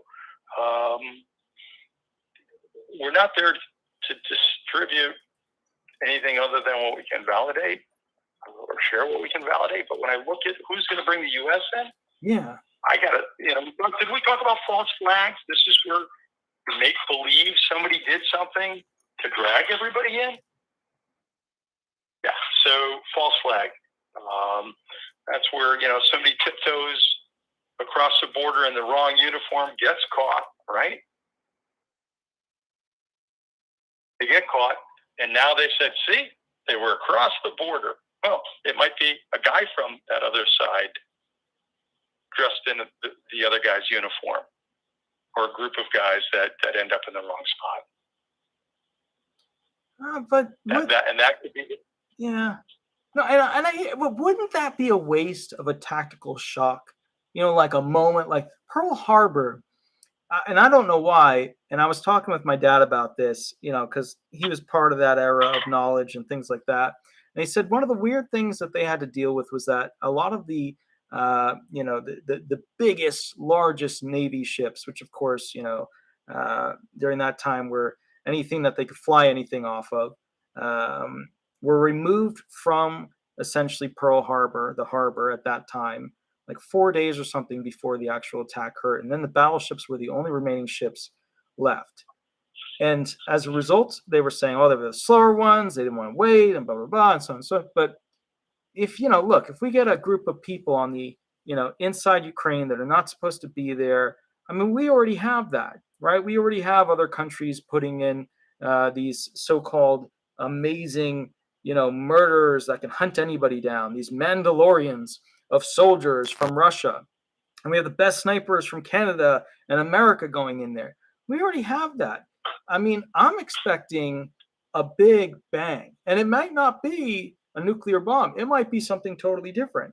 But I'm expecting, when the moment occurs, massive advantage. When the Japanese did Pearl Harbor, I remember the story of the top generals talking to a younger military person who was educated in the United States, that the issue was that that person who was educated in the United States, part of the military of Japan during that time, said, look, you can't beat the US. They have too much infrastructure when it comes to manufacturing. We don't have that now. We're in a very different position now than we were back then. So, and yes, we have great technology, and you need less machinery when you have great technology, and I get that. But which country do you feel has the capacity to deliver a massive shock to essentially America or something related to NATO forces that would essentially take advantage of the moment? And look, at any point, any one of these countries could do that. China could do that. North Korea could do that. I mean, North Korea is a great one to blame, because they've always been on their little thing. They've always done their own whatever. Who do you feel, and what technology beyond a nuclear bomb is likely to be used to shock NATO and hurt them so much that right off the bat, they've lost a significant advantage, if you will, against inferior war machine, uh, armies such as the United States and Britain, So, and it's a good point, but I think one of the things that when we take a look at it, Walter, is one of the things we need to take a look at is when we look at Pearl Harbor, when they had all the aircraft carriers in the harbor, and then they went out to sea just a couple of days later. The reason why they weren't in the harbor was because the storm was so bad, Japanese couldn't launch the attack. The weather was so bad, so they kept Americans kept the aircraft carriers, if we will, the bigger ships in port. Japan couldn't attack because they couldn't get their aircraft to stay in the air and get them off the deck safely to make the attack. So a couple of days goes by, and they still make the attack, and it was enough to tip the world, right? Yeah. So, but this is not NATO. NATO was not there. So when we say, what will it take? Will it take a group to take over? I don't know, the Arctic Circle. Are they going to take over? It's got to be so substantial and so obvious. But I think the date that a lot of the folks are looking at is this May 9th date that's coming up. Yeah, you're right. You said that to me before, and you're right on that one. I agree. Yeah. Yeah. And we've discussed it at length a few times here as a group, and different groups putting in. And May 9th is that Victory Day in Russia, right? That's where they're used to big parades and fireworks. And this is like back to 1945, and it basically is commemoration for the surrender of Nazi Germany in 1945, and it was inaugurated in the 15 republics of the Soviet Union, the entire Soviet Union at the time, and followed by the signing of the German surrender on the evening of May 8th, 45. But it's just May 9th is still the day that Russia goes out and they parade all their military equipment out, and they're goose stepping. I don't know if it's called goose stepping, but I'll call it goose stepping. Military folks out, and it's Victory Day, around Russia for May 9th. So, do we see something coming on that date? Putin's 5 key goals are get it done before that. Get it done, and just get it done, and take Donbass. Get it done. Coal mining. We want to have that. We want to have that massive coal reserve that we spoke about. He wants to hold a triumphant May 9th, and it's something that he personally draws parallels between that victory over Nazi Germany and his statements about denazifying Ukraine. And these are direct quotes. This isn't something that they're making up. These are direct quotes, and some of the folks from Moscow say, the geopolitical experts say, no, the date doesn't play any role at all, and it's hard when we see the lips move and the translation from our translator saying, yeah, that's exactly what he said. Okay, well, it's difficult not to look to that date. At the same time, what's also, and we didn't get to talk about, which is fine, Russian families are finding out what's been taking place and where their sons, husbands, and family members have been, and why they're there and why they're not coming home. The information's growing. It's growing, but this is the type of thing that as we get closer, what are we, less than 25 days from May 9th?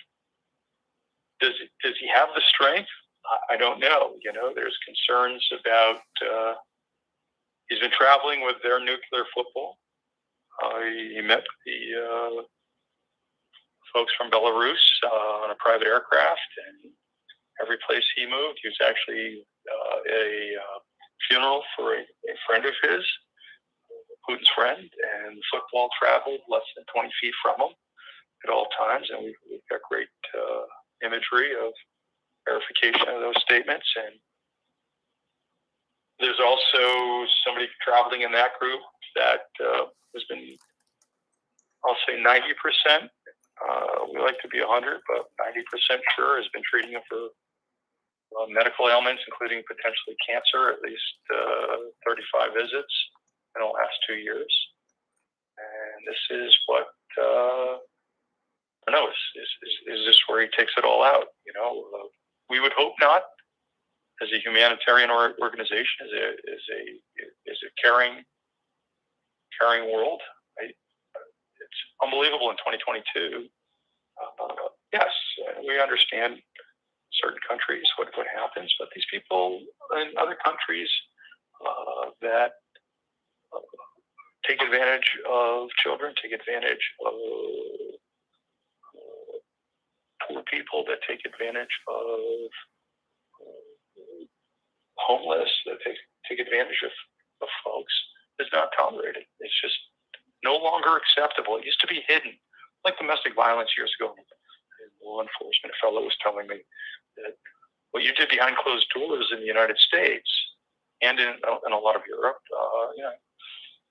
and I'll use a classic male-female relationship because the story was being told, at least from my knowledge, from those times. And if you got into a match and one person slapped the other, or threw something at somebody and hit them, and whether it's a pot or a pan or beer bottle, I don't know.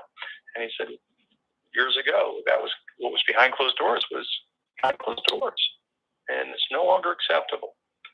That happening in any relationship is no longer acceptable.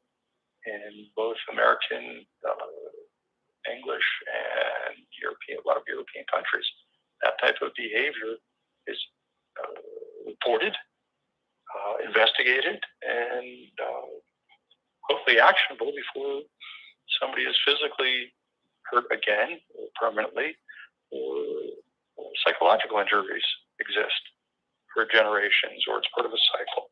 So when we think about it, it's truly, in today's times, like I said earlier, the technology has changed. We're starting to see things that are unacceptable all over the world. And sometimes the decisions are made too quickly, because you're not seeing the whole video or the whole thing that led up to it. But for the most part, from a humanitarian side and informational side, what will lead to the end of this? Where will it end? It is in my greatest thoughts, and my team here is incredibly humble for the work that they're doing, and it's a career choice that they've made. And one of the things that we always come back to is do the best you can with what you're able to do. But we're certainly hoping that this is not the end of times, as some folks have said. Yeah. This is not the end of time.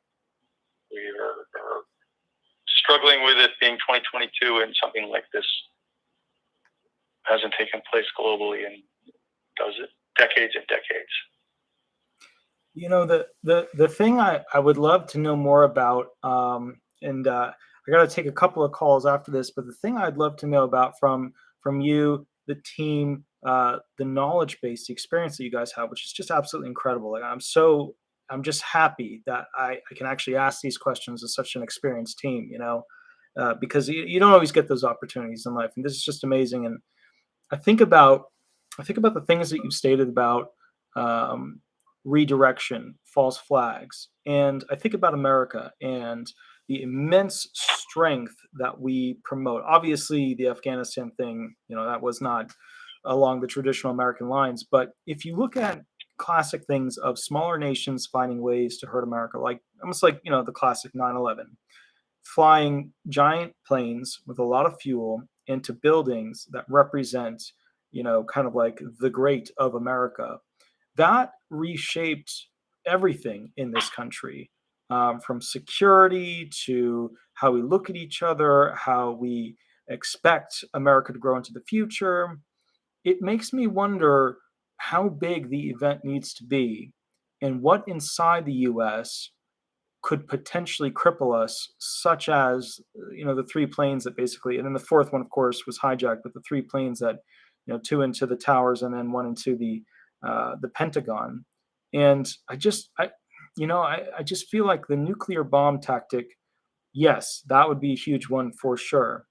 But it's almost like it seems the devaluation of the currency of war for a particular nation, right? So how amazing or strong that nation is expected to be, how much of a threat truly exists. In law, judges, they basically judge by using threats of penalties, of fines, threats of penalties, of being held in contempt or put in jail. The legal system is a system, especially in criminal law, of threats.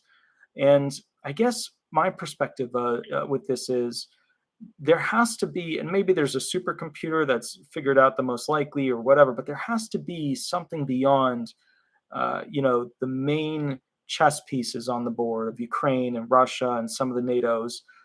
There has to be something beyond that could essentially either stir the pot, or what I think will happen is a moment in time that once again changes America. And I look at America as this Superman, Batman-esque existence, which invites kind of like a full throttle aggressive attack to it because it exists. When power exists, there's always something rising to, approach and attack it, whether it's to take the power from it or to be competitive against it. And so I guess what I'm wondering, and maybe you can give me some insight into this in the future, and I would love it. I would really love it.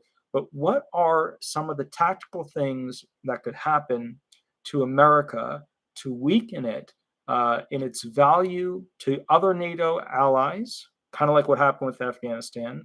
I mean, they had a whole thing where the British Parliament went after Biden.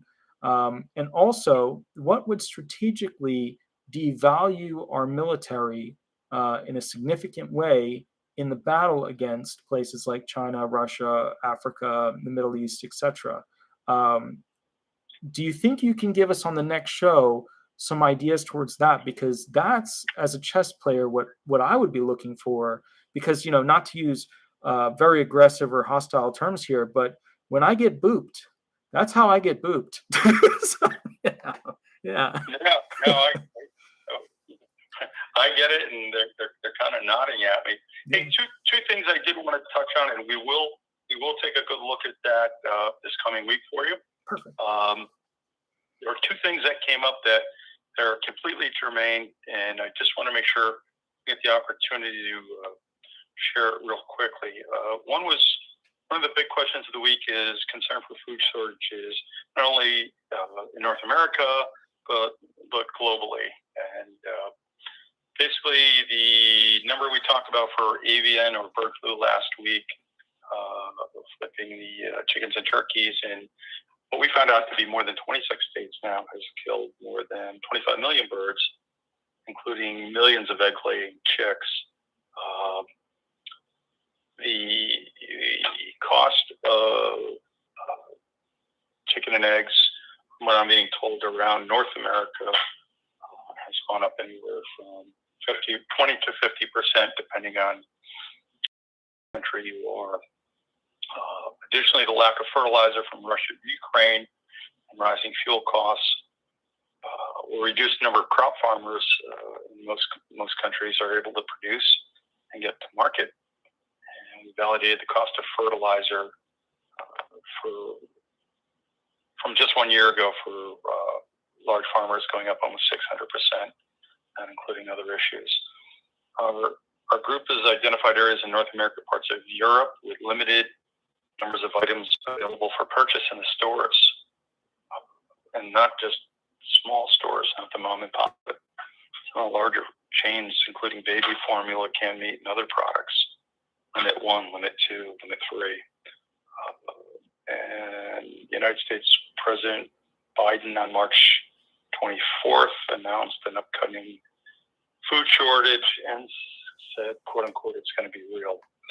So as we previously have talked about a little bit, was I try and just remind everyone, prepare for yourself if you can, in both mobility, medicine, food, and water. Speak to your medicine needs.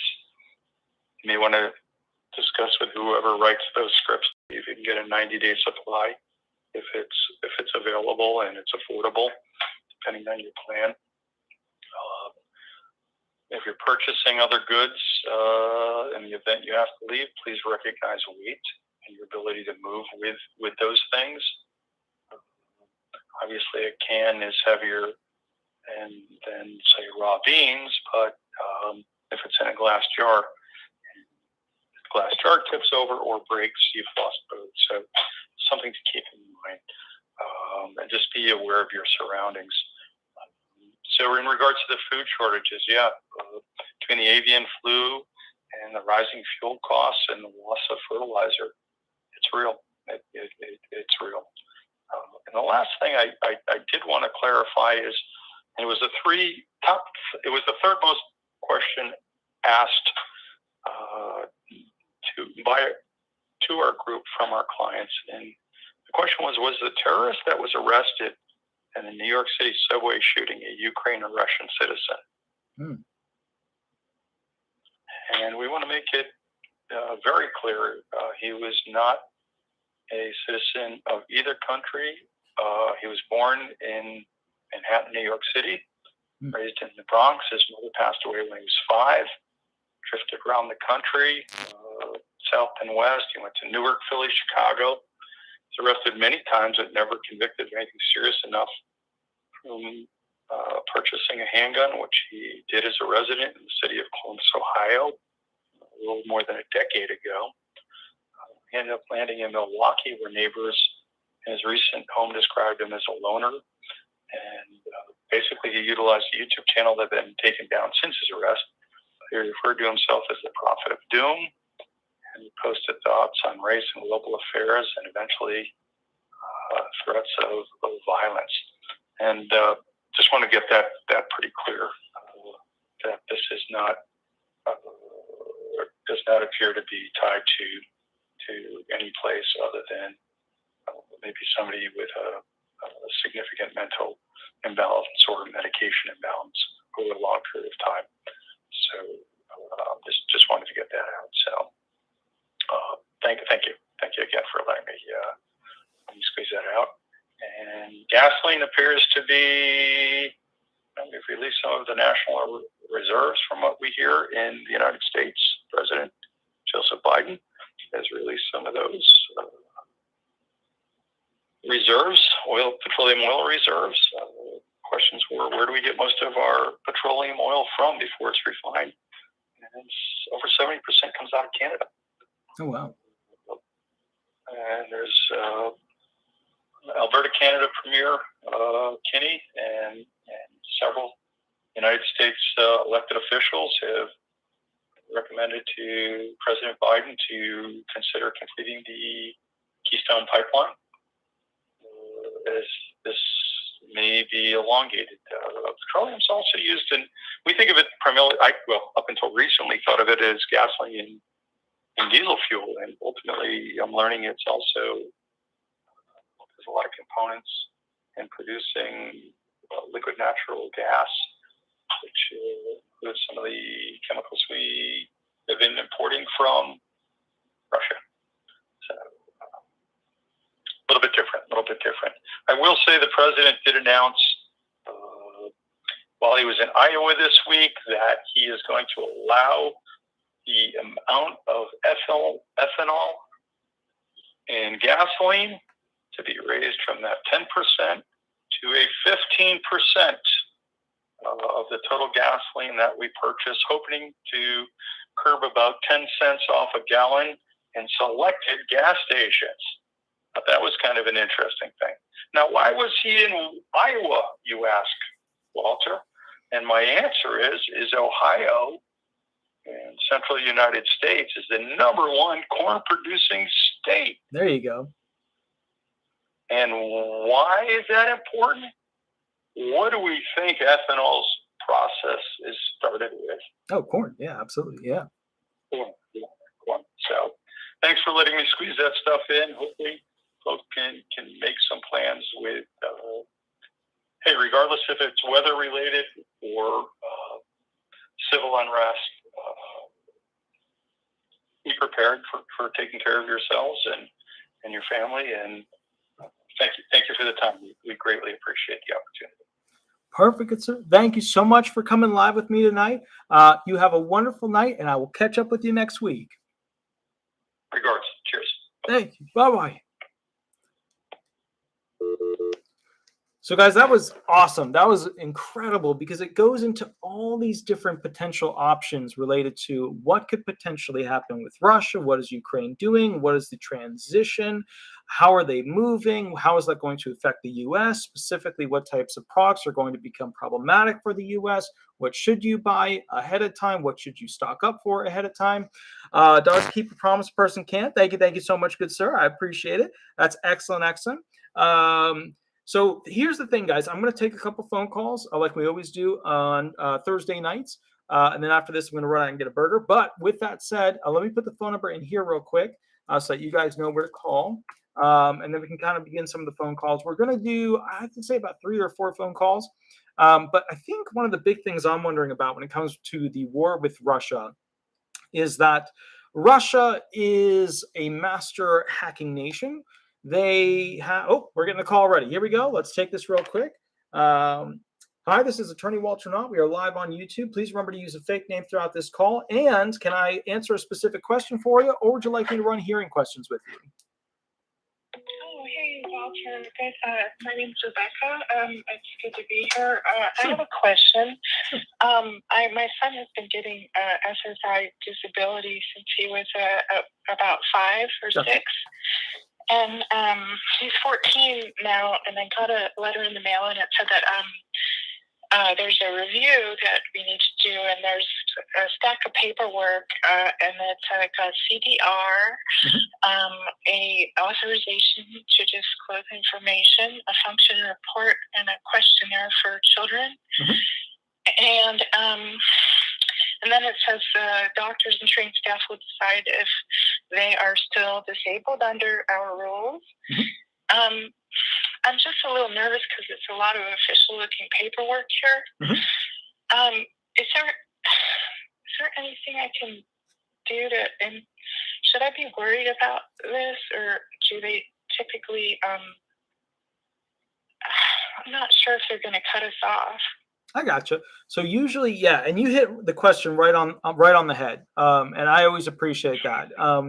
I think honestly, you did a better job of it than I do. I usually make videos that are like the final question that people finally get to about, like, you're worrying about a particular thing, and that's not always the thing that gets people to that. But you gave me the intro question and where this is all going, so I always appreciate that. First thing to know is that the CDR is going to essentially review the child, whether or not the original impairments of the child are still at the severity level of when the child was first found disabled. So does the child still have all the same impairments as when the child was originally found disabled? I mean, they're a teenager now, so it's they do have he's got a IEP, so there's services with his school under autism spectrum, and that's good till through high school, and he's a freshman. So we haven't done a lot of doctor's visits or anything, because he's been relatively physically healthy.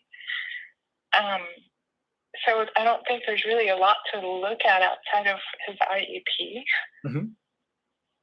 Okay. So I'm not sure if that'll cut it. So talk to me more about the medical. What's been going on there? How is it limited? How is it different from when he was a child? Walk me through a little bit more fact pattern there. Well, we've gotten a personal support worker throughout his experience with SSI. So there's a personal support worker who helps us with getting him out in the community, helping him with homework. He's a teenager now, so his needs are different than when he was 5 or 6, but he's gaining a lot of independence, and so a lot of the stuff he struggles with now is just social, interpersonal, some communication stuff, and just learning how to be around people, make friends, and communicate. Was the child's original impairments were they based on autism, or were they based on speech impairments, listening impairments, audio impairments? It's autism spectrum disorder, but it's like they did away with Asperger's, and so now it's under just ASD. So it's pretty much what it is. It's like really high functioning autism, but with a social delay. And here's what I'm really getting at. This original claim of approval was not like a heart condition or a back condition, and now it's autism spectrum. Like this has always been to some degree similar mental impairment within the autism spectrum disorder when he was a child, leading into his current 14-year-old age group. So yeah. Okay, cool. So the bottom line is this: if I were you, yes, you have to fill out the forms. Yes, you have to be very careful. Yes, they have the potential to remove benefits. Yes, they're doing machine-operated, more consistently, more significantly CDRs than ever before. They just have technology now. Instead of person have to going to say, yeah, we're going to sell this paperwork, create the envelope, blah blah blah. Now they have machines that do all this stuff, and it's automated as a computer function where it just sends it out, makes it happen. And the reason why is that they're trying to make sure that those who were originally found disabled have not improved for those impairments and now can be removed from the program. And they're trying to see if they can do that. And the main thing I would say to you is this: for child-based claims in that particular level, it's important to get medical RFC letters to supplement the child which are residual functional capacity letters. I can always send you one if you email me after the show, or just email me tomorrow and I can send you one. The other thing too is that you're going to need basically his PCP to sign off that he's at the same level or worse than he was when he was originally found disabled back in the day. So has he had the same PCP, general practitioner when he was a child as he is now, or is it a different PCP nowadays? It's a different one. We switched because I wanted him to start seeing a better hospital, and because there is some physical stuff going on with his leg, and he does have pain, and his bones are forming a little bit differently in his feet, which cause him to feet are turning in, and so his gait is really different. So it's a different PCP, but we've only seen them once, and so it's not like an established relationship or anything like that. And I don't really have a good relationship with the former one because I feel like they weren't really addressing us. They're just kind of dismissive. I would immediately get a specialist on board to do a review. Okay, he does have a specialist that he's going to see like in a week and a half. That's going to fit his feet for special inserts to help maybe try to correct that because he's growing so fast. I think I should ask them if they could sign something. Well, yeah, it's an RFC letter. It's a physician statement, which basically dictates what the limitations of the child are. How's the child doing in school with the IEP? Pretty okay. I think they hold them to different standards of testing and academic standards. So, I mean, he's getting like a 3.0 and, it's going okay. What are some academic supports every day?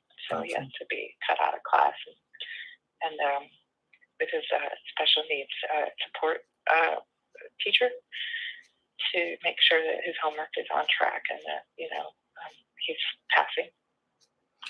What accommodations do they give him at school? I think he gets like extra time for his tests, and he gets academic support. So he goes to a classroom every day during one of his periods where the other kids will be doing electives, and so that is a person who has a special needs children, and so he just kind of makes sure that they're all on their own track with their homework academically. And what is that person saying? I go to the IEP. There was only one this year, and it's a new school, so they don't really know him that much. So I haven't had a lot of contacts with them.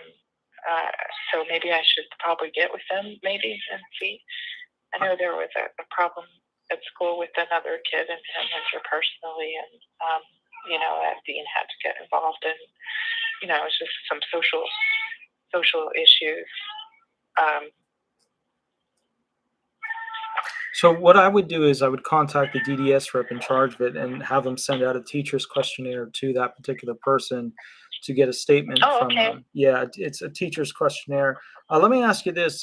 When it comes to the child's at-home activities, has the child improved and is at grade appropriate level for completing chores or interacting with other people in the family? I mean, he doesn't really have any chores, but I think if I asked him to like help with their cycling, he could. It's more like he doesn't really look at you when he talks to you, and he's very short with his social interactions and pretty reserved, and so it takes. Whatever his behavior is translates to other kids as being different or odd or unapproachable, So one of the things I would do is, and I would, you're not going to necessarily know what the listing levels are, but One of the things I would do is start to prep the claim as to getting statements from those who interact with the child, including yourself. I would get a statement from you on an SSA 795 form. Again, SSA 795 form. I would also basically have other people that are related to him create letters about his limitations and how he's not able to do regular functional tasks. I would also get teacher questionnaires. I would get his current grades. I would get a copy of the IEP. I would get a list of all accommodations that are given to the child so that the child is successful. I would also look into standardized testing for his particular age that he could potentially do to show his weakness in comparison to somebody at 14 years old, sort of showing the gap essentially, because that's what you're trying to do here. Okay. Yeah, with education. The other thing I would look into, Right. yeah, is showing with these accommodations, how he's being successful versus how he's not. What are things that are working? What are things that are not working successfully? I'd look into what happened with the interpersonal skill relation issues with those other child, and I would do a write up specifically on that, because you want to show that he has difficulty with, basically family, friends, fellow students, teachers, authority figures, police, and has he had any interaction with the police or any interaction with authority figures beyond teachers? No. Okay. No. I think this year there was an incident where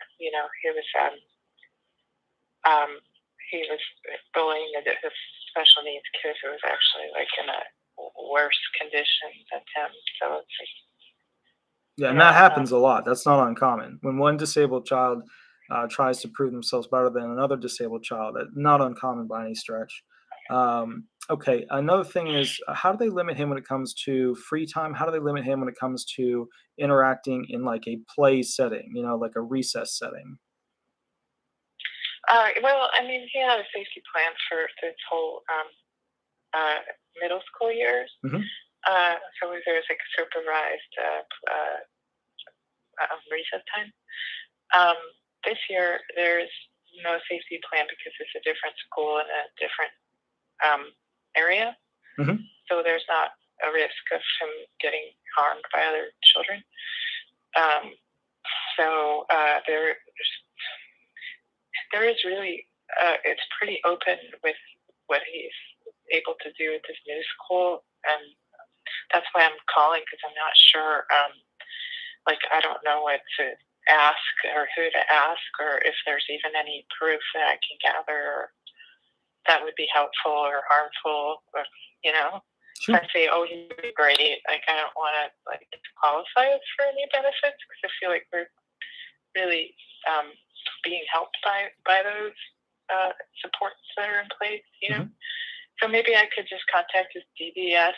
We have a new DDS worker. They just introduced themselves recently within the last month. So Mm-hmm. they would know, they would know what I'm talking about. If I say, hey, can you fill out a 795, they'll know what that is. Oh, sorry, I was reading a little note on this. Say that one last sentence again. Would his DDS worker know what, if I said, hey, can you help me fill out a 795 form? Will they know what that is? Oh, yeah, they'll know what the statement of claimant form. But you don't ask the DDS rep to help you fill out forms. They're on the other side of the fence. They represent the SSA as to the potential of removal of benefits or continued approval. But yeah, this is not a relationship where they're not your friend. So we've had a worker through our county, the Mm-hmm. county worker, Mm-hmm. that I've been in contact with them throughout all these years, and they contact me every month to check in and see if our needs are being met, or they've always, we have to reapply every so often to make sure we're still eligible. But that's a county worker. Yeah, not the DDS rep. The DDS rep on the phone through the SSA is not your friend. So if you're saying, but the county worker, can I contact them, or is that probably shouldn't do that? I don't well. County workers are not supposed to provide what you should make as statements, which are third-party statements related to the claimant. They're not usually supposed to provide they're not supposed to provide legal advice. So this might be a buddy of yours, in which case they'll kind of step, over the line a little bit to help you out, in which case, I stand back and it is what it is. Like, people have to help people. I support that. But usually county employees are directed very aggressively to not ever give advice in a legal format as to how one could build a claim to continue and remain receiving the federal benefits that they currently are. So that would be, they can tell you when to apply. They can tell you, basically these are the programs that are available, but they're not supposed to advise you on how to build the claim, because they can get, if they tell you something wrong, and you can turn around and sue them, and now you're suing the county as well. So, yeah. Oh, okay, that's good to know. I mean, they're not my buddy, but like, we get services from them because we have a personal support worker who, so we have to like reapply every so often to make sure that we're eligible for that benefit, because they get paid to come and help us. So, but that's the problem. I mean, if they're there, like, giving you advice of what to put down, that's usually, and that's the thing too. There's a line there. The line of, hey, how do we fill out this food stamps application? Hey, how do we submit this thing to them? There's that kind of stuff. But if they're sitting there going, you need to tell the doctor this, then they've crossed the boundary into legal land. And maybe you know them well, maybe you don't, but then they're giving legal advice beyond, obviously, their station, which, a lot of them have experience, in which case they can definitely add something to the conversation. But just be careful. Like you were saying, do I say he's fine? Do I say he's capable of doing the things we ask of him? Every aspect of the child's life has to be scrutinized to show the SSA why the child has more difficulty or an inability to do the functional tasks at home and at school. So this can't be a situation where the child has reached a happy place, because if the child has reached a happy place where the child could potentially function at a higher level and continue forward and, do this and that and that, and, do this chore and cooking, cleaning, laundry, etc., then all of a sudden we've changed the dynamic from a young child who was approved to a now older child that has the capacity to do these different functional tasks, which will evolve into, at an older age, the ability to do a vocational version, a job version of those tasks. So you've got to show, cooking, cleaning, laundry, hygiene-related functions, buying groceries, interacting with others, completing homework, interacting with teachers, interacting with, siblings, fellow students, authority figures, parents, handling, expectations with exams. You've got to show how this autism spectrum disorder has limited the child to the point where the child would not be able to function going into a future world where he could get a simple full-time job. Okay, I see. I get it. Do you think that they'll be like investigating him like on site, like at school, or like just watching him on the playground, or like what? Like, is that? It sounds silly, right? It sounds silly to even be like, they're going to send, a camera person out. But here's the thing. Like 8 to 10 years ago, I'd been like, no way. They don't have the resources. They don't have the time. But now they're mass funding what are called CDI units to investigate. And the most CDI units for investigations occur via CDRs. This does not sound like a high likelihood of fraud situation. This sounds, this sounds more like the child is having difficulty, and it's unlikely that the child can function at a higher level if there's other aspects to it. Because remember, these are little phone calls, a moment in time online.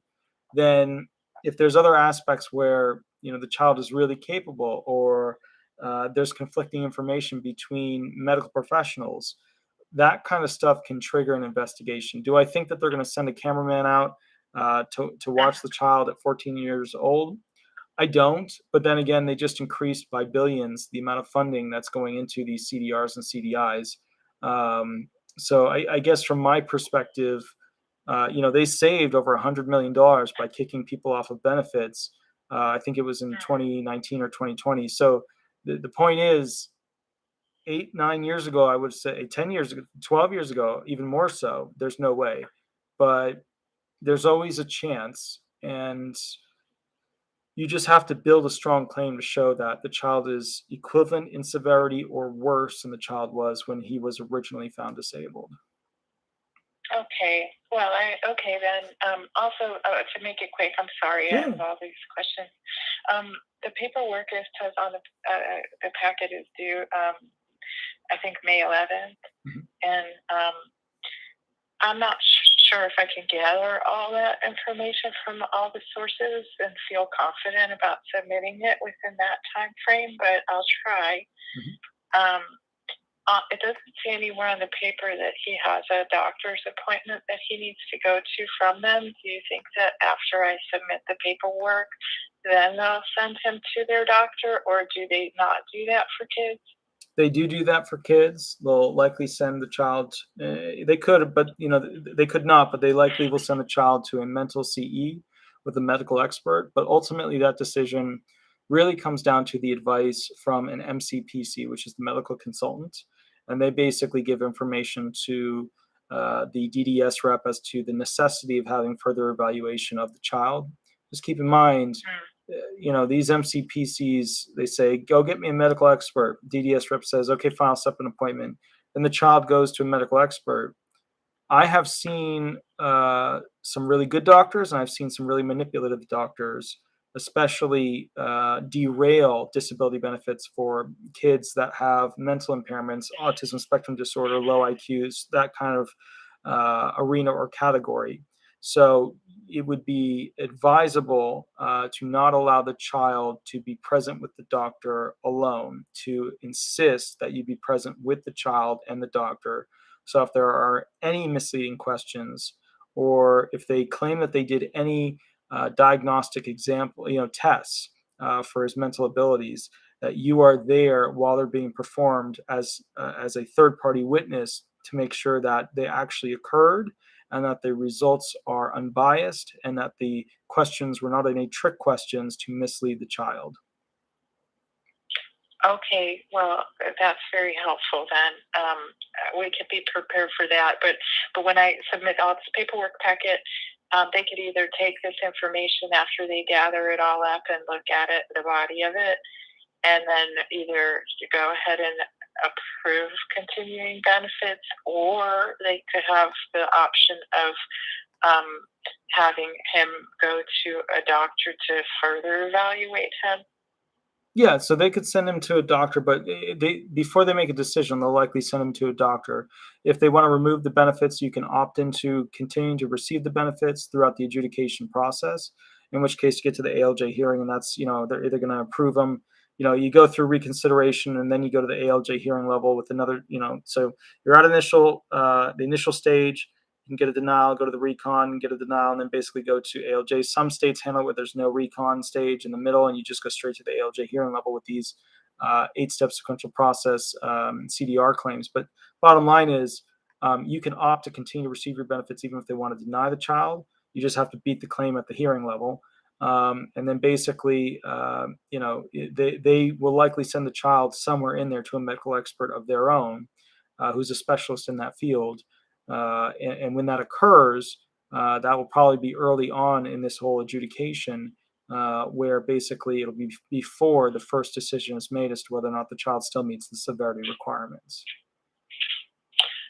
Okay, well, that's all very helpful information to know, and I know that I called the right person because you are so helpful. Thank you for everything you're doing for everybody out here. I really appreciate all that you do, Walter. God bless you. Thank you, ma'am. Have a blessed night. Thank you so much, and I'll catch you later. All right, take care. Bye-bye. Thank you. Bye-bye. So, guys, that was a really, really good question. One of the things that's extremely nerve-wracking for parents is the application process for disability benefits, because there's actually more forms required for a child claim other than the work history aspect of it.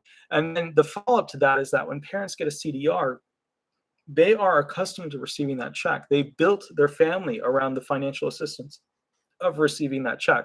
So when that check basically comes into question as to whether or not it's going to be there in the future, it is a very, very, very fragile thing for the family. Have to try and figure out: are we going to have these funds in the future? Are we not? And remember, a lot of these families are stuck kind of in this limbo because they can't earn too much, or else the child's going to lose the SSI benefits.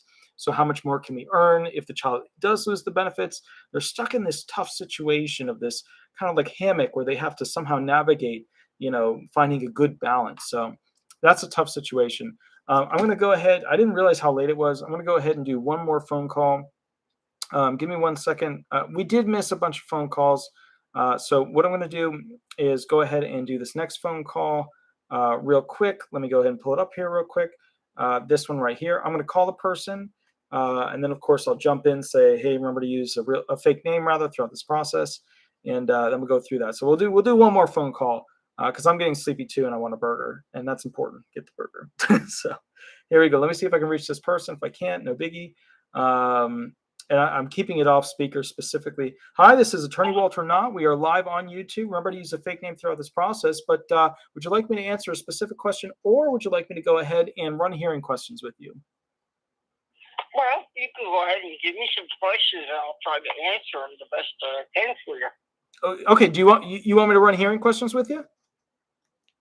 Pardon? Are you on the air? Yeah, we are live on YouTube right now. Remember to use a fake name, but if you have a particular question for me, I can always answer it for you.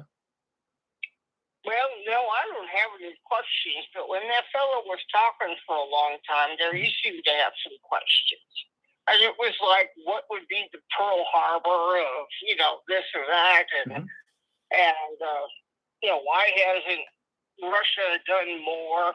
And basically, I want to explain to you kind of what's really going on. And I don't know how much of my writing you got to read, but what I believe is really going on in this world, in the past, we've had wars, and they've been combat hand-to-hand and with equipment. But this is the first war where it's done with, it's a war, a spiritual war. It's what the Bible talks about in the end times, okay? And in Revelations, where it talks about Gog and Magog and all this other stuff, that represents Russia and, how they will invade and how China will come down and, everybody's going to go after Israel and basically, America is really not attacked. But what's going on is it's a war of good and evil. And for years, even when I was a child, and I'm sure you remember maybe milk cartons that had faces of kids that had been missing. Sure. Well, there's been child trafficking going on, and there's been child torture, and there's been drug trafficking, and there's been a lot of events happen that we really don't know the true history. And something that President Trump has been trying to bring in is what is called NASARA. And if you look NASARA up in the Wikipedia, and there are many books about NASARA on, I guess, Amazon and stuff you can buy or go to a library. But it is years ago, maybe a couple hundred years ago back, 18s, whatever. We were at one time a republic, and then we went into debt. And the Rothschilds and the Rockefellers and them kind of people with tons of money decided to basically make a loan to our country to cover that. And meanwhile, though, we had to start paying taxes again, okay? So we became enslaved again, which is what we left originally. And basically, like the Titanic, it did not really hit an iceberg, okay? Sure. Let's forget the name of the guy. There was a guy on there that was very filthy rich, and he was wanting to pay off what debt we owed to the Rockefellers and Rothschilds and stuff. But they didn't want that to be because they were making money. Okay? So when he got on that boat, they made sure that boat was not going to make it. He didn't really hit an iceberg. It was probably blowing up our head from on it. It needed to sink, okay? Because they didn't want the guy to come back and ruin their good deal they had going. Anyways, we've basically been more in debt and debt. And I remember when I was 10, Kennedy being shot. The reason Kennedy was shot was because he threatened to take the mob and them out, and they didn't like it, okay? And about 7 months later, they killed him, okay? And even before that, I have read biographies with, like, say, Truman. And the Truman, he was saying when his books, how he could tell evil was coming in. He was glad to get away, okay? And so, like, and Lincoln even thought that he was going to be assassinated because they didn't like what he did. He was wanting to do like the Sarah, and different ones in history have wanted to do it. And that's why Reagan was shot at, because that's something he wanted to do, okay? But anyways, they have tried, I couldn't tell you how many attempts on Trump.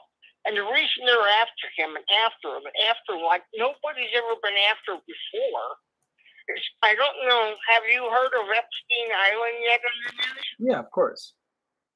Okay, well, I don't know. I don't watch the fake news, so I don't know. I know they're coming out with stuff slowly, okay? But anyways, he was one person who also got invited to go out there. But he decided he didn't want any part of it, okay? So they could not get him in a compromising position. But he knows all the evil, the torture, and stuff that's going on. And he knows what the Hollywood elite and you know, the people in government and all these different things that are going on. He knows about it all.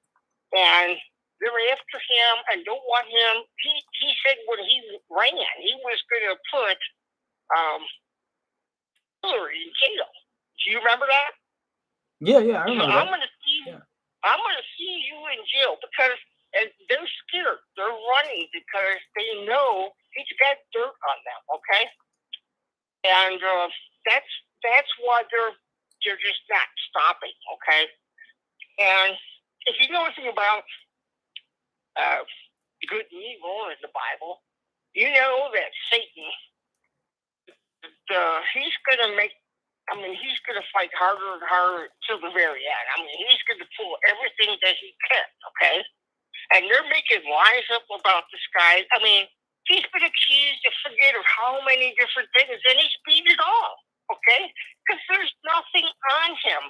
And the military knew that. And back when Kennedy was shot, the military realized what was going on. So the military, they started to infiltrate just like the communists were infiltrating our country, okay? And our country has been infiltrated in education, where they're trying to teach critical race theory, and there's, you don't teach children that are kindergartners and first graders all about sex and genders, and you can pick what you want to be, and you know what I mean? And this is what they're doing. And because they're evil, okay?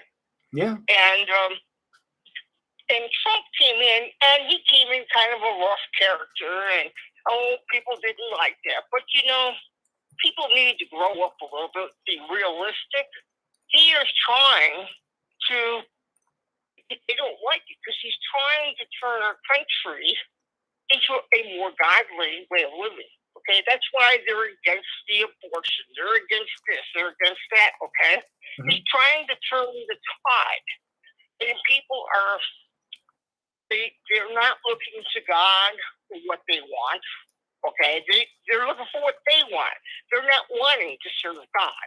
Okay, And that's what being a Christian and being in the Bible is all about. And we're supposed to be a country that's under God, okay? And we turn our backs on God. And God is going to show his wrath, okay? And I don't know. I mean, there's just many, many things I can tell you about how they've lied. But that's like like I wrote, the buildings that collapsed out there that they had supposed planes going through. Those planes were not real planes, okay? They were CGI, you know, like they made a movie and put it in, okay? Hollywood style, okay? There were no plane parts found, okay? If half the plane was sticking out, you'd think they'd have found something. They found some kind of little paper that told them who was in it. So why couldn't they find any parts to a plane? Okay? And the other thing is those buildings, when they collapsed straight down. That's demolition. Those buildings could have easily fallen to the side from the impact, but they didn't. Okay? Same with that apartment building in Florida. They destroyed it because they knew people were going in there looking for something. And so they did demolition. That's why it collapsed straight down, okay, on all those people. People have died. Every war, basically, we've had, the elitists like Rockefeller, Soros, and all these people are making money on it, okay? Even when we were locked down with the coronavirus, what was it, Gates, I think it was, or whoever has Amazon, I forget. So many of these guys. But anyways, he was making money hand over fist because people were ordering and because they couldn't go to a store. So afterwards, he was wanting to do it again because he liked making money. Okay? And I guess we haven't done that, but now they're talking about this bird flu. They're destroying birds all over this country, and they don't all have bird flu. They're doing that to raise the price and make it hard to get food.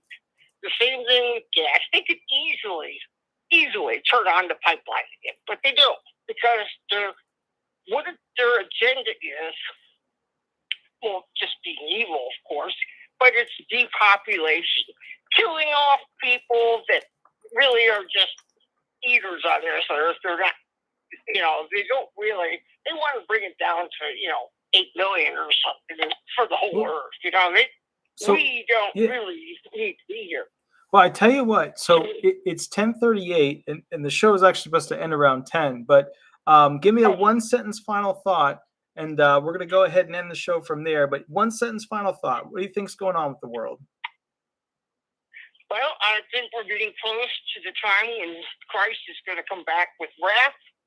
I think people it's going to be the rapture. They're controlling the weather. We're having birth pangs like the Bible talks. People better get right with Christ and come to know him and accept him into their life and live a life for him. And believe that they are sinners. There's nothing they can do in themselves to get to heaven. Their works are filthy. They need him and only him. And that's the only way to heaven. He is the way, the truth, and the life. Yeah. So I'm not trying to be a preacher, but I hope you'll call me sometime on the side so I can talk to you a little more. No, I hear you. Yeah. Well, I tell you what. And, go ahead. If you ever have time, I know you're so busy, but if you would, I'd really appreciate that. And I think it's important for me to tell you a few things. Sure, absolutely. Well, I tell you what, you have a wonderful, wonderful night, and thank you so much for coming on the show. Yeah, well, thank you. I really appreciate calling. Absolutely. Well, I'll catch you a little later. Have a wonderful night, okay? You too. And all of you be prepared and get to know Christ. Perfect. Sounds good, madam. Thank you so much. Bye-bye. You go. Bye.